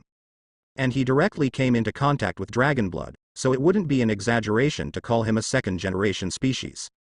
Li Shang then thought of the blood rage skill. It can forcibly enhance the dragon bloodline, but if used too much, it will transform into a death knight and no longer be human. But he really wanted to give it a try. After all, he could start over. He remembered that the Lionheart Guild had the blood rage skill. Li Shang pondered. After passing the 3E exam, he would go find his senior brother Chu Zihang to play. Li Shang and the sleep-deprived Lu Mingfei, with panda eyes, arrived at the 2nd floor of the library. The 3E exam was very simple. The school played a recording of dragon language. Half-breeds would experience spiritual vision or illusions due to their bloodline, and they just needed to write down what they saw. Li Shang possessed the dragon language grandmaster, so even without spiritual vision, he could answer perfectly. But Lu Mingfei couldn't, so he spent the whole night memorizing and forcibly remembering the patterns of the dragon language. Li Shang couldn't directly tell him that someone would help him cheat, and even if he handed in a blank paper, he could still become an S-level student. He could only let him go. Unexpectedly, they saw that the 2nd floor was crowded with onlookers. What's going on? Wasn't the exam specifically for the 2 of us? Lu Mingfei couldn't help but ask. Just the thought of being publicly executed by so many people if he failed made his scalp tingle. The Night Watcher Forum, the forum of Castle Academy, maybe you've already become famous there. Li Shang immediately thought of the reason. It must have been Fingal, the mole, who did this. Lu Mingfei's face changed. With his intelligence, he could understand that becoming famous in a college full of little dragon people like this was probably not a good thing. What's all the noise? Monshutane suddenly appeared. The previously lively second floor immediately quieted down. No one wanted to be deducted points by the disciplinary committee. I am your invigilator. Monshutane looked at Lu Mingfei and Li Shang and solemnly announced the discipline of the examination room. In summary, it was 4 words: no cheating. Lu Mingfei nervously stared at the nameplate on his desk. It wasn't an English name, just Lu Mingfei's 3 characters. The academy had asked him before, but where would he get a foreign name? He used his real name. After Monshutane finished speaking, he gave them 2 A4-sized blank papers and a pencil. The exam papers were blank. Li Shang picked up the pen, and the broadcast system unexpectedly started playing Zhou Jilan's In the Name of the Father. I like this song, Lu Mingfei confidently said. On his arm were 8 small drawings, cheat sheets he made. Li Shang smiled. Perhaps because Zhou Jilan was so popular, and because the 2 of them were flower breeders, the music was no longer the foreign rock music from the original work. The dragon language was hidden in the melody of In the Name of the Father. Li Shang had a feeling of being back in his senior year doing English listening comprehension questions. He suddenly remembered a story about foreigners taking the Chinese level 8 exam, and they played nunchucks. These 2 students are quite calm. Monshutane nodded in satisfaction. They truly deserve to be S-level in A-level. Although Futama Masashi praised them, his whole person was tense, appearing particularly vigilant. Because he was a doctor, if there was a severe mental shock, he would have to treat it immediately. And if something happened to either of these 2, it would be a huge trouble. Fortunately, they were very quiet. During the exam, many people would exhibit various bizarre behaviors. For example, jumping to the god tier, riding a broomstick, shouting that they were the emperor and demanding money, and so on. Because what they saw with their spiritual senses were chaotic lines, it was impossible to see extremely clear images, making it easier for them to go insane. When Li Shang came back to his senses, he found himself no longer in the classroom but in a vast and boundless plain. He looked around. On the left was a lush forest, and on the right was a clear river. There was no one else. Just then, the sky suddenly darkened. Li Shang instinctively looked up. It wasn't night, but a giant dragon soaring in the sky, its end unseen. A typical Western dragon. Its body was black, but adorned with red everywhere. Because it was so big, he couldn't see any other structures, only its lower abdomen. Li Shang felt a bit familiar, like the Red Eyes Black Dragon in Yu-Gi-Oh! But it definitely wasn't. The most likely possibility was the dragon blood he absorbed, the Dragon of Albion. The scene changed again. The dragon fell and its remains turned into a piece of land. A humanoid creature appeared in front of Li Shang. Its figure was like that of a loli. Its face was exceptionally familiar. Fairy Knight, Lancelot. A heroic spirit from Chapter 6 of the second part of FGO. She was both a fairy and a dragon. As a dragon, she was called Mordred, the most powerful creature in the type Moonworld, the pinnacle of dragons. Li Shang woke up. The person next to him, Lu Mingfei, was no longer there. How are you feeling? Tomiyama Masafumi put away his test paper and asked, is there anything uncomfortable? No, Li Shang stood up and heard a commotion outside the door. He walked out of the classroom and saw Lu Mingfei's sword fighting with a young boy on the lawn in front of the library. There were onlookers all around. Caesar, right? Li Shang guessed. That young boy had dazzling long hair and ice blue eyes, coupled with a rarely handsome appearance, it was almost certain. And he also noticed Chu Zihang. As alumni, the 2 of them had seen each other on the school's award podium a few times. Caesar was a prominent figure in the Castle Academy due to his noble family and powerful lineage. At this moment, he was extremely proud because he had never experienced defeat. Even if his opponent was Chu Zihang, he still had a slight advantage. But unfortunately, spending money couldn't compare to destiny. After a while, Caesar's personality would change because he would realize his limits. But Lu Mingfei and Chu Zihang didn't have limits. The former could summon demons to fight the Dragon King, and the latter became Odin when he put on his mask. Li Shang watched for a while. Lu Mingfei's defeat was inevitable. After all, Caesar had awakened his noble phantasm, and his physical abilities were stronger. Even if he didn't use his noble phantasm. However, in terms of skills, Caesar did not gain much advantage. Every day, Lu Mingfei exercises with Li Shang and is already accustomed to fighting stronger opponents. And he also feels that the pressure Caesar puts on him is not as great as Li Zhang's. Having said that, he still understands that he cannot defeat him. Li Shang went downstairs. Senior Chu. Chu Zihang turned around. His golden pupils caught sight of Li Shang, and a hint of reminiscence appeared on his stern face. The beautiful girl next to him smiled gently and asked, "Zihang, do you know this new student?" Chu Zihang nodded slightly without explaining. Li Shang knew his personality and said to the girl, "We are alumni from the same high school. He is 1 grade above me. My name is Lin Zhonglong." Su Shi. It seems we are fellow villagers. Li Shang remembered her fate in the original work and couldn't help but sigh inwardly. Let's talk later. He flashed his figure, grabbed the bamboo sword in Lu Mingfei's hand with his right hand, and forcefully swung it, forcing Caesar to retreat. Caesar felt the power transmitted to him and was slightly surprised. Interesting. Just as he was about to continue the fight, he heard Li Shang say, "I remember, Freedom Day is coming soon. How about we settle the score then?" As soon as these words were spoken, the students around immediately quieted down. This was undoubtedly a challenge. Caesar hadn't received a challenge in a long time. Because he was simply too strong. Whether it was swimming, horse racing, kendo, or musical instruments, culture, etc., he excelled in all of them. The Gattuso family was training their heirs according to the standards of the emperor. Although Caesar didn't particularly like the title of heir. "I'll be waiting for you." Caesar naturally wouldn't refuse. The onlookers left one after another, losing interest. "You actually have the guts to fight Caesar?" Li Shang couldn't help but be surprised. "Who told him to come and make me change my boss right away?" Lu Mingfei said with loyalty, "I said he's not qualified." "Indeed, you're a good brother." Li Shang patted his shoulder. He suddenly realized that Lu Mingfei was no longer the weak child from the original work. "Now that we've offended Caesar, let's join the Lionheart Club and teach him a lesson on Freedom Day." Li Shang said with a smile. Chu Zihang and Su Shi behind them were slightly startled. Obviously, they didn't expect such a change, but undoubtedly, it was a good thing. They had been fighting the Student Union and the Lionheart Club for so long without a clear winner. Now that they have joined forces with these two fierce warriors, they might achieve good results on Freedom Day. "Can we join?" Li Shang turned around and asked. "You can." Chu Zihang answered calmly, suddenly realizing something. "Both of you are not afraid to face me?" His golden eyes exuded the imposing aura of the Dragon Clan, and few dared to meet his gaze directly. "Why should we be afraid?" Lu Mingfei felt puzzled. Chu Zihang remembered him because on that rainy night that had pierced his heart, he had considered letting him get in the car. But fortunately, he didn't, or else it would have cost him his life. If Li Shang knew what he was thinking, he could only say, "Bring Lu Mingfei along, and maybe the Dragon Clan will have a direct conclusion, leaving no room for Odin's role."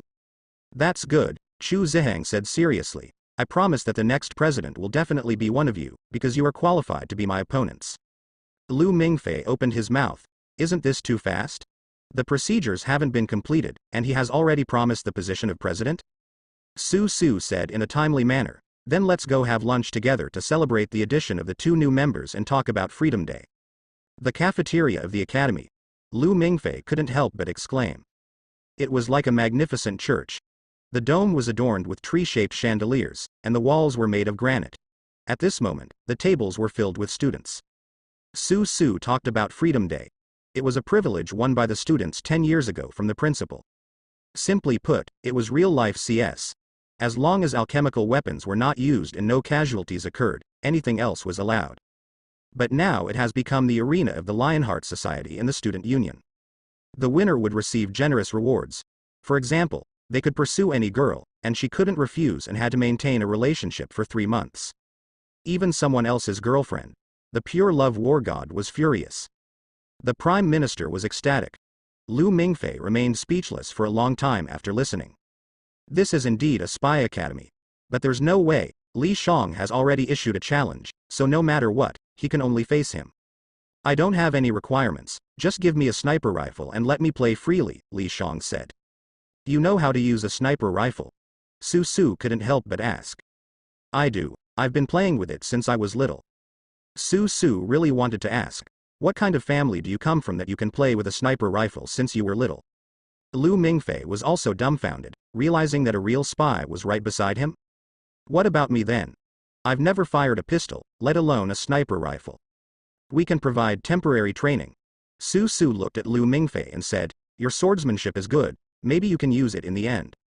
Although Li Shang was skilled in firearms, it was because of his deep blue attributes. Oh no, it was the result of his own efforts. Teaching Lu Mingfei might mislead him. Su Su, on the other hand, was suitable. She was gentle and patient. Li Shang challenging Caesar was not a spur-of-the-moment decision. As the only current S-class, Lu Mingfei would undoubtedly attract the attention of Caesar and Chu Zihang. And with Freedom Day just around the corner, since they both had to make a choice anyway, Li Shang definitely preferred Chu Zihang. It was impossible for Lu Mingfei to join the student union just like in the original work, in order to pursue Caesar's girlfriend Nono. Li Shang once again became the god of pure love, destroying this absurd trend. To be honest, how could the pain of some author's old thief be imposed on Lu Mingfei? The final goal was for him to showcase his own strength in order to join the execution department and carry out the Kuiman plan. While Li Shang and Lu Mingfei were preparing for Freedom Day in the student union, the Guardian Forum was bustling. It wasn't because of the 3E exam, as the results hadn't been released yet. There were two things. First, Lu Mingfei rejected Caesar's recruitment and bluntly stated that he was not qualified to be his boss. Second, Li Shang challenged Caesar and agreed to a decisive battle on Freedom Day. Both of these completely caused the forum to explode. Two highly popular posts were pinned by Fenger. After working at the academy for 8 years, he had become a forum administrator. Countless comments were being refreshed under the posts, reaching thousands in a short period of time. From this, it could be seen that joining in the excitement was not only a human nature, but also that of hybrids. But it was understandable. After all, the forum hadn't been this excited for a long time. The competition between Chu Zihang and Caesar had become a bit tiresome for everyone, and it could no longer be considered big news. Unless the two of them reconciled one day. This freshman truly lives up to being an S-class, so brave. You are not qualified to be my boss. This statement is exactly the same as what Caesar said when he entered the school. You can challenge me, but I am ready to mock you. Awesome, brothers, real men should do manly things. Get out of Castle Academy, Man Tong. Stop digressing, although the words are cool, he really can't beat Caesar. That's because he hasn't awakened his spirit speech. Fenger spoke a fair word for his patron, setting aside the difference in physical abilities. Don't you think they are evenly matched in swordsmanship? Oh, Fenger hasn't graduated yet. Why is there only information about Lu Mingfei and not Lin Zhonglong? Because many people knew about Fenger's bad habits, they took the opportunity to ask. What are you hiding? Someone who can challenge Caesar must be extraordinary. Let us see. Lin Zhonglong's interest was not below Lu Mingfei's. Alright, I'll start another post. Fenger chuckled. Everyone clicked on the link and found that it was actually a betting pool. The bet was on who would win on Freedom Day, Caesar or Lin Zhonglong. There were two very simple betting options, Caesar or Lin Zhonglong. I'll start. I bet on Caesar winning. After all, he is the emperor of our academy. Outsiders are too despicable and definitely can't win. Fenger bet 100 yuan. You bastard. Where's the information? Many people cursed out loud. At this moment, a user with the id, AA diaresis, placed a bet of 500 yuan. Everyone knew it was Chu Zihang. The forum suddenly quieted down for a moment. Because this was not his character, it was his first time participating in this kind of gambling. It showed his full confidence. Immediately after, a user with the id, CAA diaresis a unknown currency, bet 5,000 yuan. I look forward to him defeating me. Caesar left a sentence and left the forum. There was no doubt that this id belonged to him. And everyone understood. He bet on himself, undoubtedly out of confidence, but also because of competition with Chu Zihang. In this academy, they were archenemies, but the situation changed from today. Because two new students arrived. Why isn't Lu Mingfei here? I think he will be the last winner. A user with the id, a unknown currency a 3/4 AA registered AA, commented confidently. For a moment, the forum fell silent.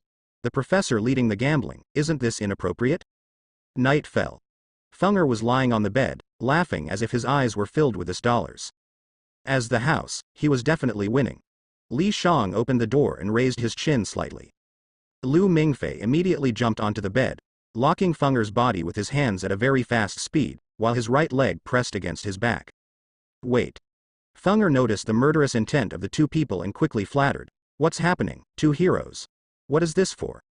Li Shang drew out a samurai sword he got from Chu Zihang today and smiled. Senior brother, do you think this sword is sharp? Hey, don't do anything stupid. Funger's body trembled, and he earnestly said, it's forbidden to kill each other in the academy. Put down the sword, let's talk slowly. We are senior brothers, how could I kill someone? Li Shang pointed at the hilt of the sword and said, what if I stick it into your other mouth? Funger was stunned, realizing what he meant by other mouth, and immediately broke out in a cold sweat. I was wrong. Junior brother. I confess, I used you guys to make money. I can give you 30% of the money. Just 30%? Am I begging for food on my knees? Li Shang swung the sword, saying, if you don't reconsider? Half. Funger looked pained, raised 5 fingers, then closed his eyes, looking like a dead pig not afraid of boiling water. More, and you'll have to use the sword. With this thickness, I can still bear it. You really value money over your life. Li Shang put the samurai sword aside. Lu Mingfei also let go of Funger. Indeed, a ruthless person challenging Caesar. Funger laughed, looking even uglier than crying. No one had ever made him pay money for nothing. Send me the link to the Night Watchman forum, I'll register an account. Li Shang took out his laptop and said, right away. Funger immediately added his QQ and sent him a link. Welcome to join the Night Watchman forum. Please enter your account password and ID. Master. Li Shang chose the English word for master. In the next moment, he received a friend request. Master? Dominance? Sovereignty? Funger sighed and said, I shouldn't have provoked my junior brother. Li Shang knew that he had misunderstood, but he didn't feel like explaining. He handed the notebook to Lu Mingfei and said, you should register too. Tomorrow, you can use the money in your student ID to buy a laptop. I'll think about it. What ID should I choose? Lu Mingfei rubbed his chin in thought. Call yourself Sakura. Don't you like neon anime and games? Li Shang smiled and said, maybe with this ID, you can find a girlfriend who shares the same interests. Girls like beautiful things like sakura flowers. That makes sense. Lu Mingfei had never been in a relationship before, but he had always longed for a sweet girl. Although he didn't know that Li Shang had extinguished his love sparks twice, there was still one person left. And she was quite powerful. 2 days later, the day of freedom arrived. To avoid being accidentally injured, the faculty and staff of the school chose safe places. Except for Gudrian. Li Shang had invited him to watch the battle. The sharp alarm sounded. Sniper in position? Li Zhang's walkie-talkie transmitted Su Su's voice. I'm in position. He looked at the distant teaching building and said softly. The prototype of the sniper rifle in his hand should be an M24, but it had been modified by the equipment department and was different from the original version. Because of the vice principal's Ryotsu control, all students, including Li Shang, couldn't use their spiritual powers. But he wasn't too worried. His Shinsa talent was enough to make him the best shooter in the entire school. The battle began. The lawn and corridors were instantly filled with landmines. After the deafening explosions, the ground was a mess. Then came the dense sound of gunfire. Li Shang fired the first shot after a moment.